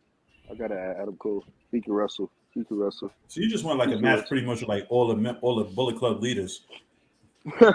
You guys see, it's a great match, man. I don't disagree with the part you said, Roman versus Moose, but I don't really. A lot of people would say Roman's not believable, but I don't mean. I think at this point, I feel like Roman for a second. Hey, can we talk about Roman for a second? I think people only believe that Moose is believable right now. Just because he called out everybody, like at each company. So, I mean, he wasn't really much of a threat to me until, like, not a threat to me, period, but it's like, I don't take him serious, though. Like, my only problem with Impact is that you built up Josh Alexander for months, put the belt on him for him to lose it in like 3 minutes, and then it's like, there's even no mention of him even fighting for the title again. Right. Correct. Yeah. That makes no sense to me. And had Moose turn on him just to get to the top and all that. Yep. Well, we knew that was going to happen. Moose is an asshole. Right. That's his character. Hey, Rocco, you used to talk about the Tribal Chief. Go ahead. I was going to say, so if we can talk about Roman Reigns for a second. I've said this about him. I already know. Let's hear it. Good now? Yep. Okay. Problem I have with Roman Reigns, and I've said this on multiple shows, and I'll say it again, is the problem with having him being booked so strongly is that it actually makes everybody worse by default. That's what I said earlier before you got there, because I said it's like he's fighting Sami Zayn, right? I'm like, we know that Sami Zayn has no chance of winning. It's like everybody that Roman fights is like, who do you really feel like has a chance to actually beat him? But why there's been maybe like 1 or 2 people in his entire like 18 months he's been champion where I've gone maybe. I think Kevin Owens was one of them because I was like, yo, they fought like 4 months in a row. I was like, I almost feel like he got to win one, and then he didn't. I think the only time I said that I thought he would lose was possibly at Mania. That was the only time I thought possible. Maybe he could lose. Yeah, I had too. I think. Well, I knew he wasn't going to. I knew he wasn't to because Edge was part-time. They weren't going to have him be full-time. And Bryan, it had already been reported like months beforehand that he was leaving. So that's why I knew like they're not going to let him lose. Only because the one part in the match, it looked like it was going to be over for Roman. When they did that double crossface with the chair. Because he could have tapped out. But see, the problem with over right there. Yeah, but see, then the problem with that is if he taps out, then who wins? It's not like it was an elimination match. Right. So it would no losing anyway. I didn't have a worry. I only had a worry when he fought Cena at SummerSlam when he did the A off the top rope. That was my only worry. I didn't believe it of him losing to Cena. I didn't believe it because he was a part timer. Yep, they were not going to. Because I had already read that he was leaving after SummerSlam, so it didn't make a difference. Right. Yeah. Like even with The Rock come back, Rock's not winning. He's not staying. He's not. And also, by the way, can we talk about The Rock, because didn't he retire like 2 years ago? Like, yep. I mean, I understand people want Rock versus Roman because big pay-per-views and all that, but has anybody realized that the last 3 matches? I want Roman versus Jacob Fatu.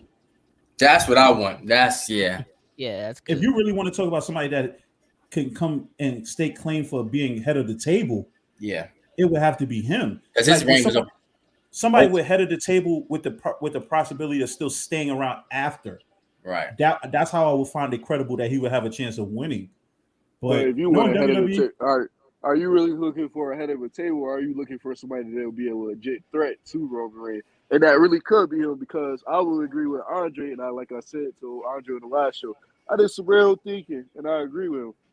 If he fights a home in America, they should have Walter be the champ. Walter. It got to be Walter. It got to be Walter. I don't know, because so then at some point he got to lose, right? At some point. But if they have him undefeated all the way up until the point where he beat The Rock and he beats The Rock, who am I ever supposed to believe he's going to ever lose to after? I don't think that's what happened, though. Because knowing WWE, they'll have Braun Breaker beat Roman. Somebody just told me that was a good idea, and I had to roast him like Braun Breaker. Like, really? Braun Breaker is that man. That Rex Steiner. Braun Breaker is the Steiner that WWE wanted 20 years ago. But I don't agree with that part. But like I said earlier in the show, we already know who's going to win the title. He's going to win it at SummerSlam. It's not a surprise because it's typical wrestling for WWE. Drew McIntyre is going to win the belt at SummerSlam, so you think I'm not really surprised. It's already in speculation. That's why they building up McIntyre right now. That's why he hasn't lost to SmackDown yet, because they're building McIntyre up. McIntyre said that he wanted to go back to the back and just started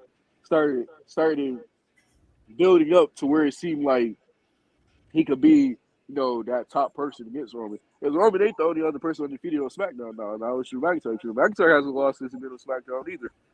So, like I said, he's not going to lose at WrestleMania. He's not losing. He's going to defend the belt against Lesnar. But the bad part about that is, I already seen that match at Survivor Series last year, and Roman won. Yeah. Right. But was it for a title? It doesn't matter. I think it's worse when you lose in a non-title match than you do when you lose in a title match. Mm-hmm. Right. Well, but see here, the problem with Roman is this, and I think you kind of said it before, but I'll say it again, is that New Japan does this brilliantly, and AEW also to an extent does this brilliantly. They can have a wrestler lose and not be buried in the process. You can lose a hard-fought match, and your stock is still going to be around the same level. The problem with every match that Roman Reigns has had is that it's made the person that he has beaten look weak. He's made every person that's after that feud has ended, made them look weak. So did he make him look weak, or did Vince McMahon make him look weak? Same. Okay, so look. So I agree with what you're saying, and I agree with Rocco's saying too. Vince McMahon makes them look weak. But then Roman still comes on SmackDown like he did on Friday and was like, oh, who didn't have a chance of beating me? Big E. He couldn't beat me. So now I'm supposed to believe that Big E's a credible champion still? Right. Before he even fought Roman, I think anybody actually thought Big E was like. I didn't think so either. And I see a lot of people frying Big E as a champion right now. Like I like Big E, but he's getting toasted. Okay, but see, that's the problem. I don't want to watch a match when I already know he's gonna win. Yeah. Right. I think the person that a lot of people are forgetting about that could possibly beat Roman is Seth. But it got to be face Seth, though. It can't be this Messiah Seth, this visionary drip Seth. It got to go back to the architect, good guy Seth. Yeah, burn it well, down. Granted, I mean, face Seth really isn't as good as heel Seth. Like, there you go, Rocco. There you go, Rocco. Like, let's just be honest. Like, heel Seth Rollins in terms of performance, in terms of character, in terms of promos, is like 1,000 times better than face Seth Rollins. Seth did it all. I think people, and they never did it. WWE never capitalized on it, but everybody wanted to see that heel versus heel match between Roman and Seth. Everybody wanted to see it. I mean, a lot of people. They teased it so much over the last couple of months and never pushed through with it. Right. And exactly, Seth is winning the Royal Rumble this year. I don't know why. I got a funny feeling he's gonna win the Rumble. I'm gonna say this is that, and I think I said this in a group chat once. I don't remember if it was a group chat that I'm with Andre, I think, but I don't remember. But John Cena, when he was Super Cena, when he was 2008 to 2013, John Cena, when he won, it made the other person look bad, but when he lost, he immediately got his win back. Mm-hmm. Oh, yeah. When John Cena would lose in between 2008 to 2013, the next pay-per-view, he would just win and then pretty much negate what the loss was the previous one. And that's what's happening with Roman Reigns. I think I see Rocco say that, I think that's it, Yeah, like, here's the thing. Roman Reigns is having the same problem. Like, starting this year, he's pretty much turned into that Cena version, where every time he ever loses, even if it's, by DQ or whatever, he will win the very next week and negate what happened the week before. Oh, we already know that Vince is pushing. I mean, he pushed Roman to be the next Cena, so that's right. Like, that's what I tell people is, like, with Roman Reigns, like, even if he loses, he's just gonna win the next pay-per-view anyway. So, like, it doesn't matter at this point about wins and losses for Roman. It doesn't, because if he loses by the off chance he ends up losing, they're just gonna give him another belt. They're gonna give him another title. They're gonna give him a win streak. So with Roman Reigns, unfortunately, for the next 4 years, I predict from 2021 to 2025, we are going to see him pretty much be Super Reigns, just like from 2008 to 2013, we saw Super Cena. I hope not. Because Vince has no new ideas. Like, he took the Super Cena idea from Hulk Hogan. Everyone who knew about Hulk Hogan knew that from 1988 to 1991, he never lost. Like, he rarely ever lost. I mean, Real, you did say that you don't want to see it, but I mean, it's a lot of people around the world that would agree with Rocco saying, only because who do you see that's a legitimate threat to take the title off him right now? And I've seen a lot of people say that he shouldn't lose the title until they got somebody. That's sad because that's WWE's fault for not booking a strong enough babyface. Yeah. Right. No, I don't think he's going to get a Walter run with the belt, though. I don't think so. Walter held the belt for like 2 years and a half or 3 years. The United Kingdom Championship, then he held the belt for like 2 years and a half or 3 years. I don't think he's going to have a Walter type of run. Rocco, what was your thoughts on that MJF and Punk promo? Oh yeah, well, yeah. I think I saw a clip or two of it. I feel like what CM Punk is doing is that he really is bringing out the best of the people that he's working with. Like Eddie Kingston, he tried to bring out the best in him. I noticed that when it comes to the fights and when it comes to, in-ring work, when he went up against Matt Sydal, when he went up against Bobby Fish, like, I've noticed that CM Punk is being a veteran without burying the younger guys. Like, in other words, he's coming in, he's letting them have their time to shine, and he is making them better as a whole.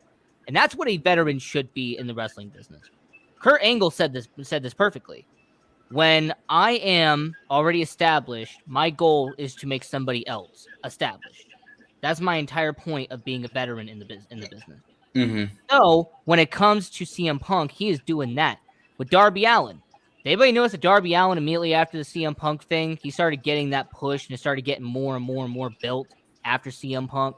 How about Miro? I mean, Miro had this amazing push around the time the CM Punk got there because CM Punk was saying, hey, this guy is very talented. Why aren't you giving him a push?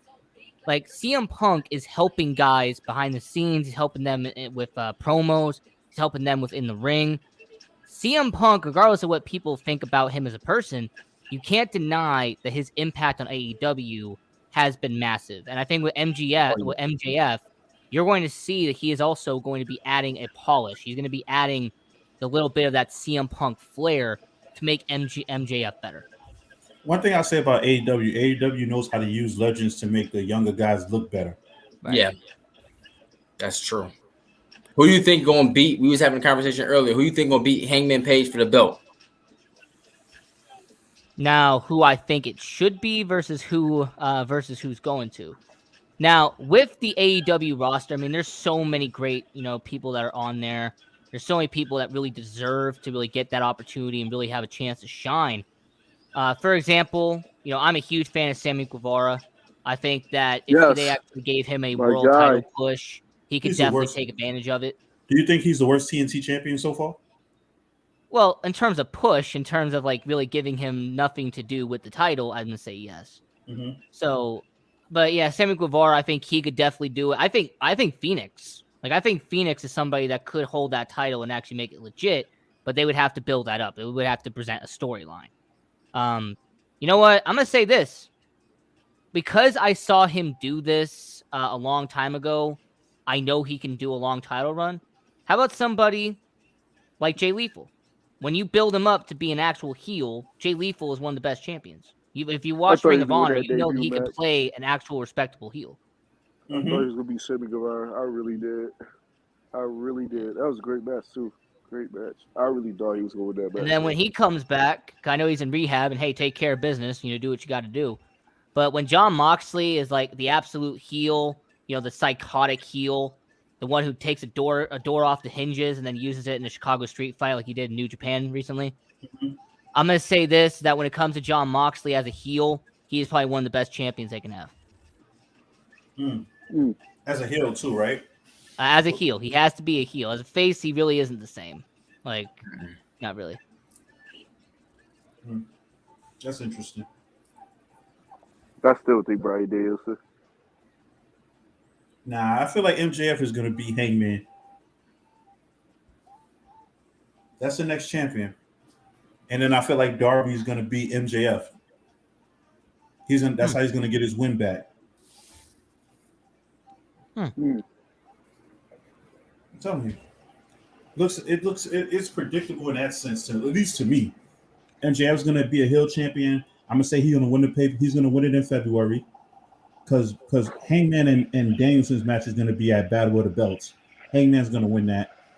MJF's going to get the next title shot in February. He'll probably hold it till. I want to say he'll probably win it. He'll probably hold it past the pay-per-view in May. He'll probably lose it at Revolution next year in November.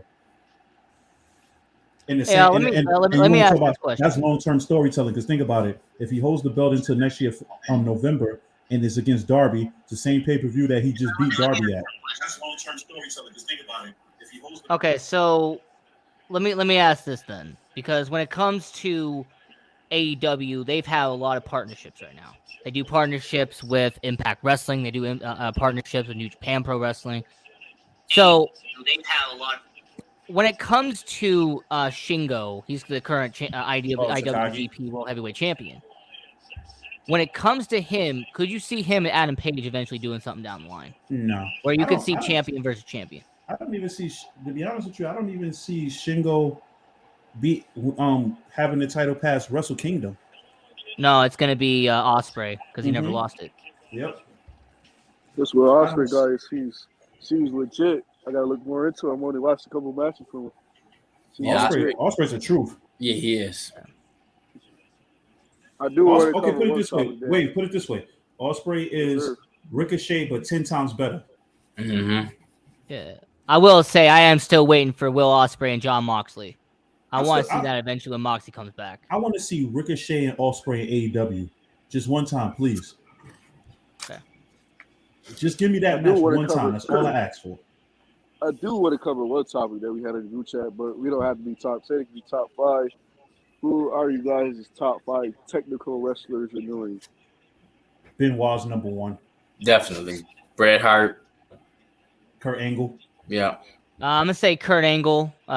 Chris Benoit. I really didn't watch much of Bret Hart. Malenko.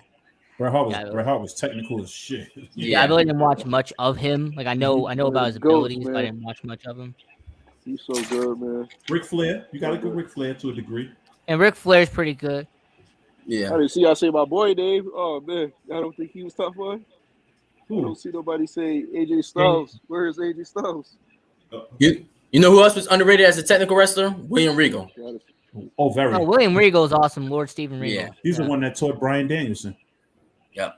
Yeah. Hey, you know what? This guy doesn't get enough credit for his technical ability, but what about The Miz? The Miz is actually good in terms of technical wrestling. You know what's crazy? I look at that, how you say that, I look at that, how, you know how we look at... I agree because of that, Rocco. Oh, go ahead. No, I was going to say, you know how we look at MJF and we was like, oh, he's not really a good wrestler? And then you see that match he put on with Darby and it's surprise. That's how I look at The Miz. Like when he has to put a good match on, he'll put a good match on. Mm-hmm. That's true. I feel like that part, and I agree with Rocco. And I actually got a taste of seeing how good Miz could technically wrestle because when I watched him in that thing that Shane McMahon really shouldn't have won in that Greatest Royal Rumble match. I mean, not the Greatest Royal Rumble match, that Best in the World tournament.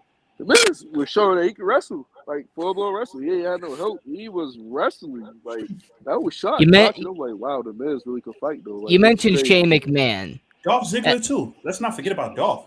Oh, yeah. I mean, Dolph is good. I don't get the hate that Andre do about Mr. Perfect. Mr. Perfect was also a good technical wrestler. Classic. Yes, he was. I would have loved to see Mr. Perfect versus Dolph Ziggler in his prime. Somebody got to explain to me what's the hate about Ziggler.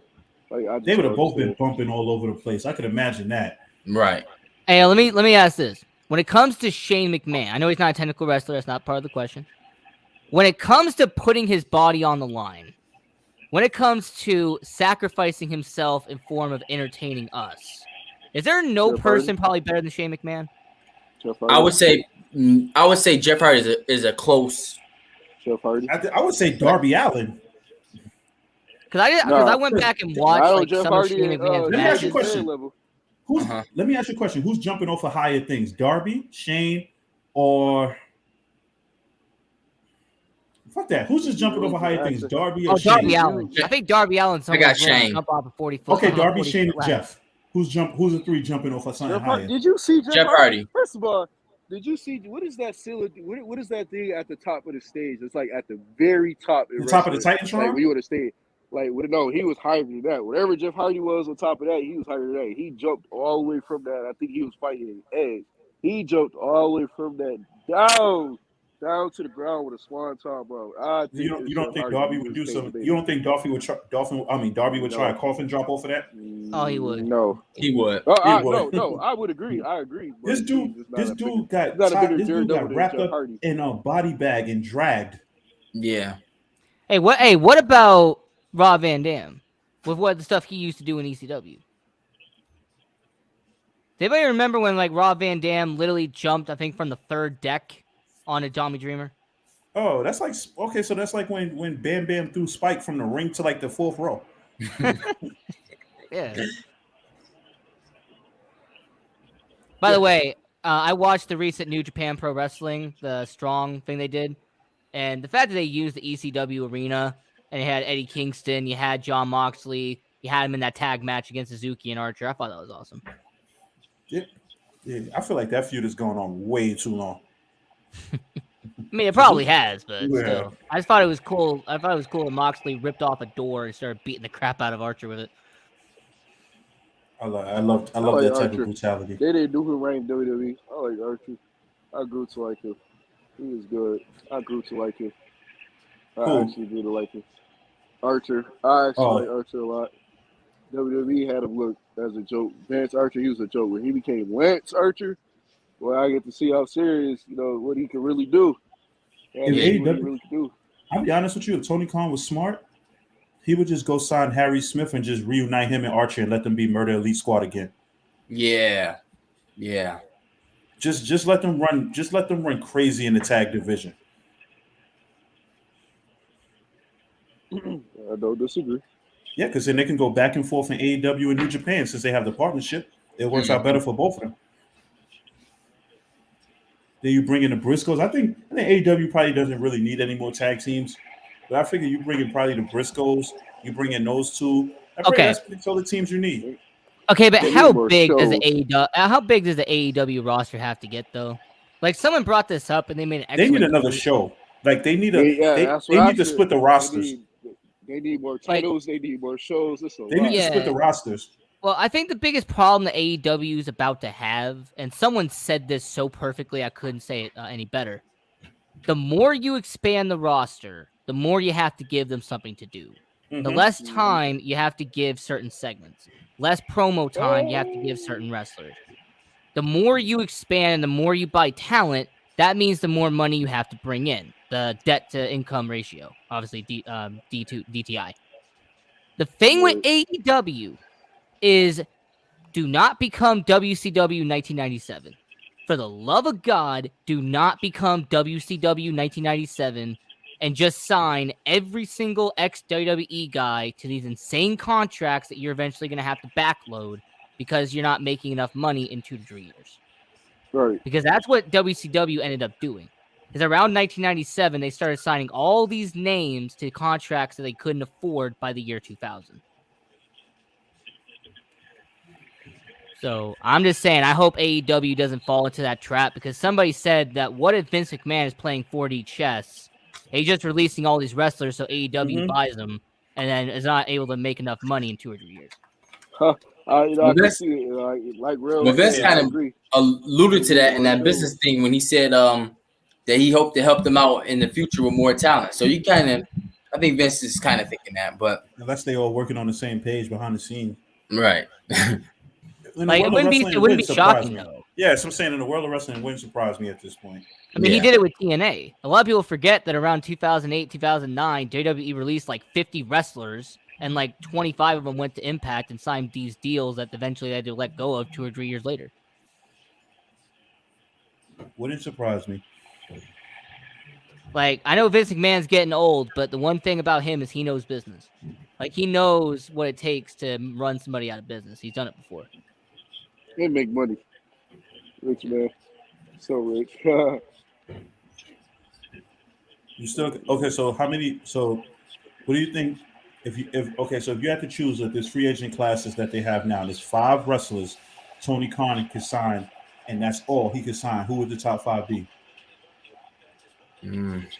Like he close up shop after the 5. Like he looks at the list of all the released wrestlers and he goes, I can only sign 5 of these guys, and that's it. I'm not signing anymore.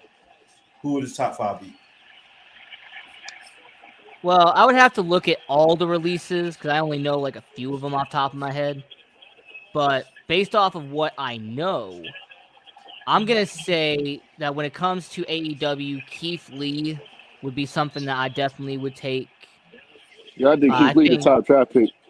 I think I would take Keith Lee and Mia Yim. I think Mia Yim being part of the AEW women's division, I think that would be amazing. Ember Moon. I take the feed for creative. Shane Strickland, which is I think Isaiah I Swerve.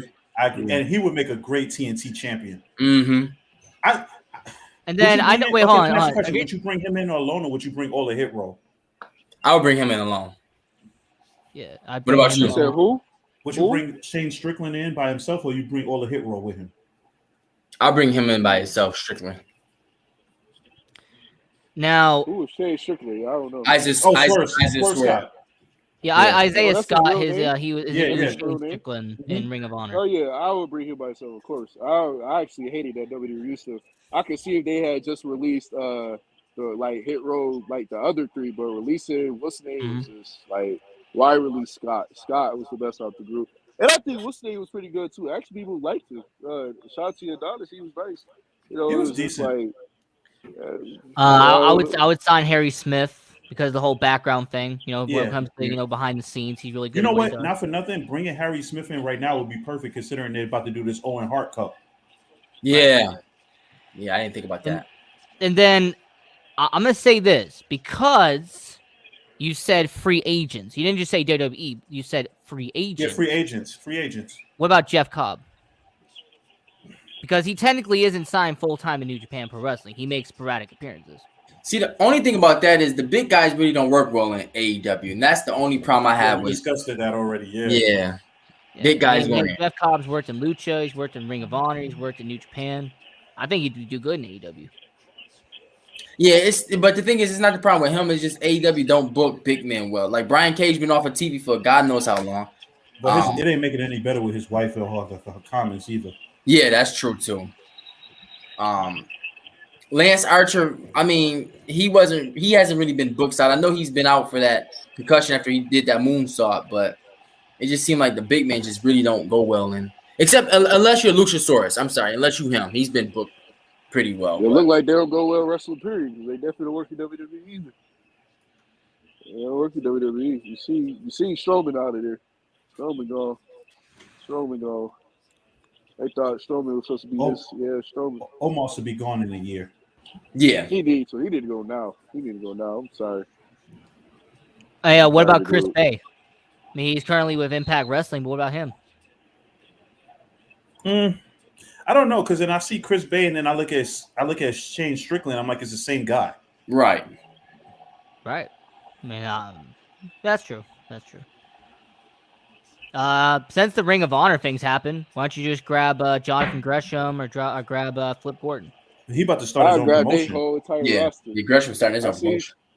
I see somebody make an idea. I don't know if it's like legit, but I think it should be an idea. Whoever got some money. You don't need no serious money, but like take the Impact roster and the Ring of Honor roster. Somebody make a third major wrestling promotion and just that's a start with this Gresham promotion.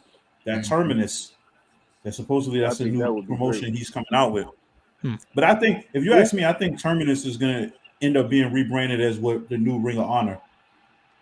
I mean, it makes a lot of sense. It does. You know who I wouldn't bring there, honestly, is Wyndham Bray Wyatt. I wouldn't bring him to AEW. I know it was like popular. I wouldn't. I wouldn't bring him to AEW. Hey, bring him to New Japan Pro Wrestling. In terms of gimmicks, in terms of like actually letting him have a gimmick, he's perfect for New Japan. Right. I would bring him there just because I would want to see how creative he can be outside of the WWE bubble on mainstream. Mm-hmm. So I would bring him there just for that purpose. We never got to see the Fiend versus Demon Balor. I mean, after what they did with the Demon Balor versus Roman, I'm kind of glad we never seen that anyway. Right. This dude lost to the turnbuckle.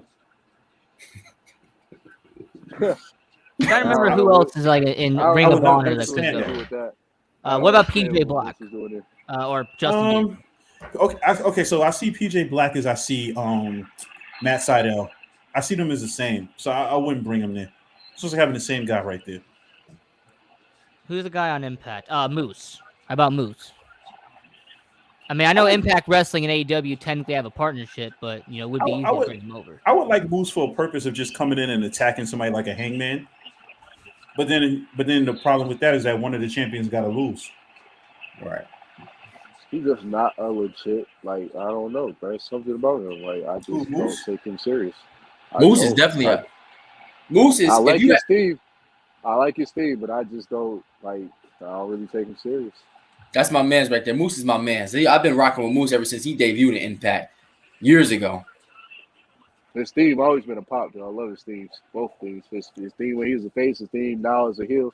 Great. I love his old theme. I think the most credible thing, that make him that seems like a threat right now is the heel.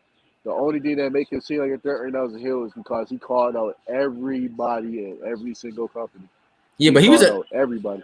He was a threat as a heel before that though. That just brought him on mainstream because he brought the old TNA title back. And then he was doing stuff. So he was a heel before that. That just brought him to the mainstream. But he was doing heel stuff before that. Oh, see, I wouldn't know that much. I really don't pay attention to Moose. So yeah, I probably he was. Moose was an asshole way back when. Mm-hmm. Hey, since we talking about AEW for a while, I read an interview recently where they're asking like Hangman Page, like if there's anybody that you would love to fight, and he brought up an interesting name. And if they pull this off, I think this would definitely be a 6-star match. He said Okada. He said that he would love to fight Okada one day. That would be an epic match. I guess the question would be, if that match did happen, would it happen to be on AEW or would it have to happen in New Japan? I feel like if Okada comes, he's fighting Danielson. When is he going to debut in AEW though? There's been a very strong rumor about it. When is he going to debut in AEW? Well, he's starting to do U.S. tours now. He was at the U.S. taping. I'm gonna sit here and say he's going to debut at Winter is Coming. Just like how they debuted Sting last year. Yeah. For some odd reason, I feel like they like to do these big debut things, like these big surprises. So put it this way: if there's a match that involves like an Orange Cassidy and the Best Friends against like some team like a Hardy Family Office or like an Elite, and it looks like the Elite is back at full strength, you can almost guarantee Okada's coming out. Because remember, they're part of Chaos now. Right. Because I was expecting that after that lumberjack match. I'm like, yeah, they're gonna bring Okada out soon. Hey, did anybody get to see the match he did with Buddy Murphy last month? Like they had this pay-per-view here in New Japan. It was in California. It was a really good match. Yeah. That was the match right before. That was the same night as the pay-per-view. Mm-hmm. I think JRJ or Rail said, but I know Adam Cole had a whole undisputed era in AEW. Yep. That's about to be. That's about. Yep. Listen, he's strong over there. He's strong. Yeah. Kyle O'Reilly.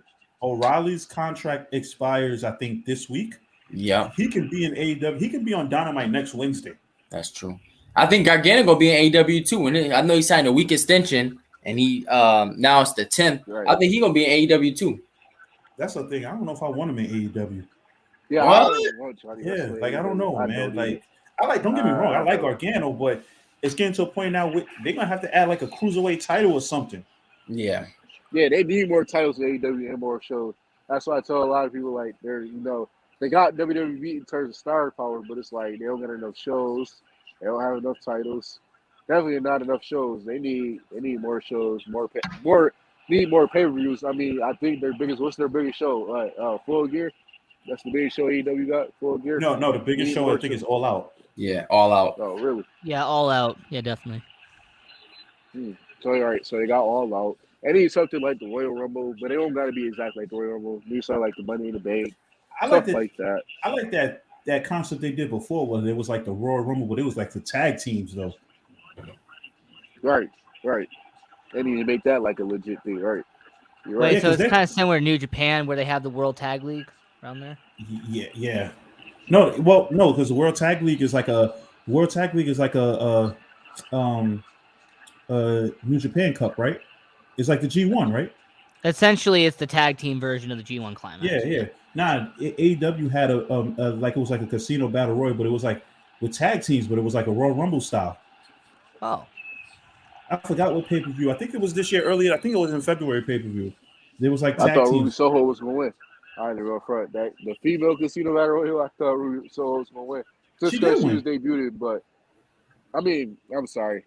I thought she was gonna win the title, and all that. Oh, you thought they was gonna put the belt on her? Yeah, that's what I was thinking. I'm like, she just won the royal. I said she about to win the title. I think she's gonna be the I think she's gonna be the first CBS champion. You think so? Mm-hmm. Because they got Britt Baker as the heel champion for the top women's belt, and I think she's gonna go with the face. I don't know. I feel like that title is meant for Jade. I can't see Jade losing in the tournament. Mm-hmm. Ooh, I see Jade being a world champion. Just not. She ain't gonna. She won't be it.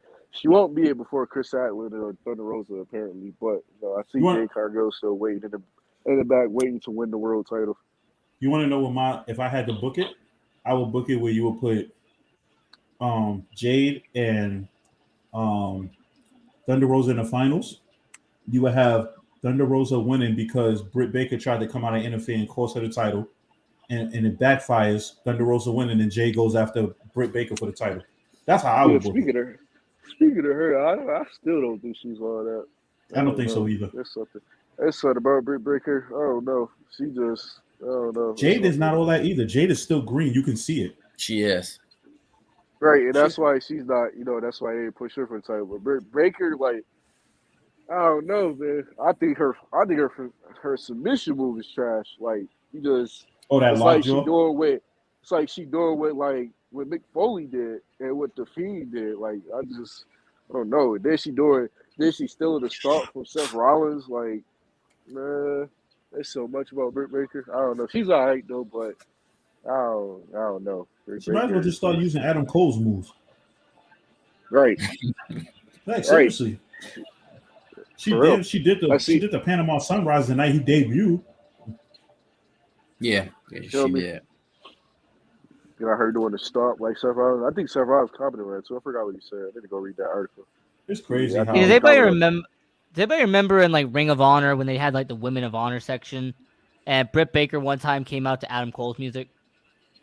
I didn't remember that, but I wouldn't be surprised by it. I thought that was just super. I thought that was just super funny. How like it wasn't even announced they were dating. It was just like, well, okay. I don't know why they just don't put her in the elite. I thought they put her in the elite before they put Naomi in WWE in the bloodline. Highly doubt it.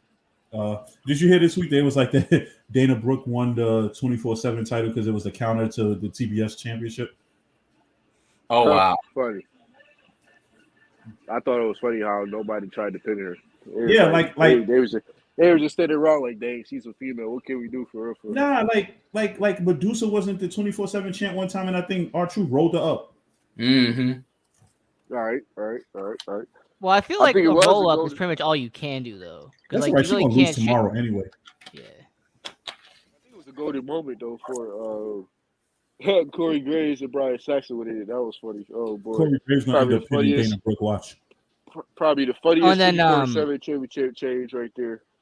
I know you brought up Naomi in the bloodline, but here's the main reason why they won't do it. I got something to that when you finish. Something to when you finish because it's so much loopholes in that booking. Well, what my logic was going to be, the reason why they can't do it now is because Naomi's going up against someone who's an authority figure, and Roman is supposedly buddy-buddy with the authority figures. So when it comes to that storyline, it doesn't make a lot of sense unless Roman and Paul Heyman start doing favors on her behalf. That'd be the only way to ever make any remote sense on why she would join the bloodline. You know what? You actually said something that just...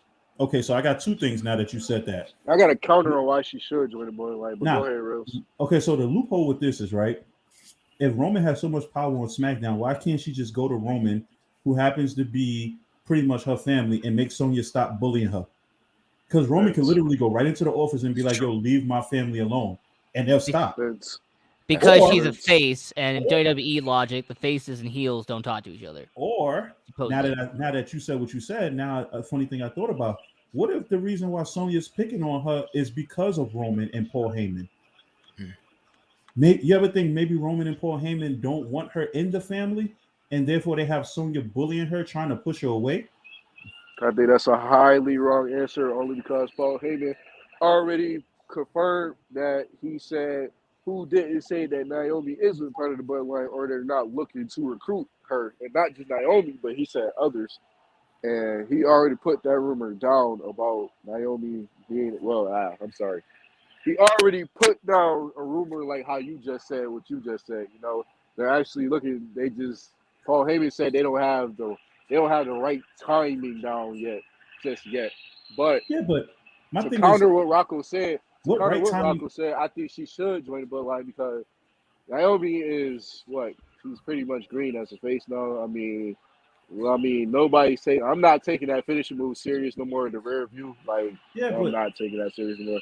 Kind of trash. But here's the problem. What right timing isn't? So you're gonna sit here and tell me you at work where you work with your wife, you see your wife being unjustly abused by authority. You know your cousin is the biggest force in the business, and you can't tell your cousin like, "Yo, I need this this authority figure to stop picking on my wife." Yeah. Well, here's the biggest problem, and I'm gonna do a rebuttal to the tribal chief. When it comes to Naomi, and I'm gonna say this as nice as I can, the reason why she's a face is not only because she's an ambassador for WWE, but secondly, when it comes to Naomi and it comes to her heel work, she's not normally good at it. She sucks as a heel. When she's been a heel, she's been good at best. I'll put it to you nicely. I've never taken her really seriously as a heel. Even when she was part of Team Bad, she was still, being funny, still dancing, still making jokes and stuff like that. I could really never take her as a serious bloodline heel. Because with them, they're supposed to be, these amazing wrestlers and everything, serious and all determined on business. I just can't really see her doing that role. So I think that's the reason why joining the bloodline's not a good idea, because she's been a heel twice in her career, and both times they switched her back to a face almost 6 months later because they knew she can do it. She'd have to do a whole makeover too, because at least when you look at someone like the Usos, they have the same music. They pretty much have the same gimmick since 2016, but they can change back and forth from heel to face with the same gimmick, with the same music, and it's just they tweak a couple things around, but it's still pretty much the same character. Right. However, the Usos are way better as heels than they are faces, though. I think it goes 50-50. I think they're just equally as good as faces as they are as heels. Yeah. I think it was so shocking seeing them turn heel for the first time ever. Oh my God, I couldn't believe it. The new music, they had the new theme. Yeah. They have more like totally muscles. changed their whole look around.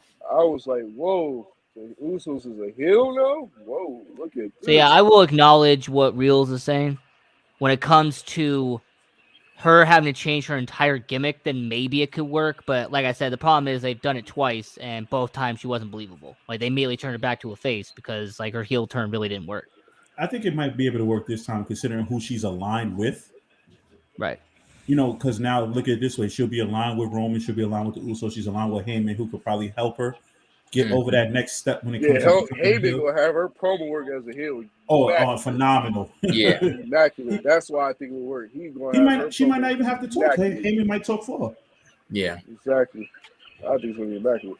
But I did have a question for you, Jay Andre. Do you think my dream, or not my dream, but do you think my fight that I was most excited to see at Survivor Series lived up to its hype?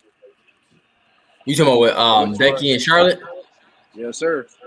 Do I think it lived up to the hype? Yes, sir. No, I would say no. Girl? I would say because I think one they did a lot of that backstage. They don't like each other. I think that was more pushed into the fight to get people excited for it. And I think that the actual match it didn't live up to its hype. I'm sorry, it didn't. That's what we supposed to. I'm sorry, go ahead. Survivor Series as a whole didn't live up because they didn't do any of this cross branding like they normally did over the years. Right. Like, although, so what, Charlotte and Becky got beef, but you still can't push them over to the other show to do little face-to-face promos. Right. If you're feeling like they can act professional in a ring during a match, why can't they act professional during a promo segment? Yeah. And then another thing, WWE with these cross brands, like they just got drafted less than a month ago. You mean to tell me they really for that brand when they was just on that other brand? Team SmackDown was Team Raw a month before. Right. I mean, the whole Team Raw was Team SmackDown a month before. Like, I literally don't think she should have lost. Neither one of them should have. But that's what happens when you book yourself into a bad position. They booked them into a corner. Well, I'm gonna be 100%. I didn't watch Survivor Series. Like you didn't blame me. I don't blame you. But from what I was told and from what I saw in the group chat, here's pretty much what I can conclude: is that there was maybe one good match at that pay-per-view, and everything else was just average, just an average that was the WWE pay-per-view. That was the Battle Royal where Omos won. Okay. That was the worst match. Worst match. I'm telling you. Was. He is so green. He worse than Khali. The worst match. Like, the problem with WWE, and there's a reason why, like, after 2015, I started gravitating more and more to New Japan to where I am now, is that their pay-per-views are becoming less and less special. Like, their pay-per-views, you could skip, like, 5 pay-per-views and not miss a single thing. That's true. Point of reference, I'm raising my hand because that's exactly what I did from WrestleMania till SummerSlam. I skipped the entire pay-per-views up to that point, watched SummerSlam, and I felt like I hadn't missed a thing. Yeah, that's exactly what it is. Yeah, I would use that cross branding to put over stars, new stars. That's what I would use it for. I mean, like kind of like what they did with New Day and Street Profits, but that's the only thing. But yeah, you ain't missing that with WWE when it's pay-per-views. The pay-per-views has gotten worse and worse. Just a 1 hour extra of Monday Night Raw. I think it's worse that they took away TLC for this day one pay-per-view. Even though I'm interested to see how it's going to turn out. What is this day one pay-per-view? Like, what is this? Like, this is. I also think, like, the other issue with WWE is that they don't trust their fans to care about matches. So at this point, they've stopped trying. Like, they'll pick 1 or 2 matches, put all the hype and talent into it, and then the rest of the pay-per-view is just, hey, this fighter is fighting this person. Or, hey, this person's fighting this person for the championship. So I'm going to say to you is that when it comes to WWE, is that the problem with them is just simply put, they've just stopped trying when it comes to, putting on hype, promos, packages. Like, name me the last time you saw a hype package for a match and it actually got you hyped up to see it. Because I can't name one. Yes, today, O'Brien. The promo words add edge. Okay, so let me ask you a question. Let me ask you a question, Wade. Like, when was the last? Life, heartfelt. All right. So wait, let me ask you a question. When was the last time you was hyped up over a package? When was the last time you was hyped up over a match from a package that didn't include Roman Reigns? I'm sorry, I probably missed the question. My AirPods just disconnected. Yeah. When was the last time you was hyped up over a match from a video package that didn't have Roman Reigns? Say that one more time. When was the last time you was hyped up over a match based on a video package that wasn't Roman Reigns? Edge. Based off Edge of what and I Randy want? Orton. When they had that best wrestling match ever between them at WrestleMania. That was stupidest tagline. Okay, are we counting NXT or excluding NXT? Excluding NXT. Excluding NXT. Excluding. Okay, that's gonna take me a while then. Yeah, I was just probably. I mean that. Yeah, I agree with that tagline. You know, the best match ever. But I think not including Roman Reigns, Edge versus Randy Orton. That was pretty legit. Or Drew McIntyre versus Randy Orton. That was pretty legit. So last hype pretty that I had. I'm not even gonna lie. The last hype that I had for a promo packet would be The Rock and Austin at 17. Damn. And it may be the only exception, maybe Undertaker and Michaels at 25. I could get down with that, but Rock and Austin was the last thing I was excited about. The commentary goes into it also, and JR was perfect at making you want to watch that match. But like Michael Cole don't really make me want to watch nothing. So nope, he don't. I'm gonna say this. That's kind of around the same era as what he said, but it's also not really. When it comes to SummerSlam, I think that their promo package from 2011, when you had John Cena versus CM Punk, you had Triple H as the guest referee. Like, of course, I was like, I was a teenager at this time, so obviously I was just addicted because I'm a teenager. What else do you expect? But when it came to that hype package, it made me go like, all right, who's going to win the title? Is it going to be Cena again? Is it going to be Punk with him coming back? What about Triple H? Like, there was all these things going on back and forth. So to answer the question, the last hype package I saw that actually made me want to watch the match was Punk versus Cena with Triple H being the guest referee. Ooh. And notice that was like a decade ago. Right.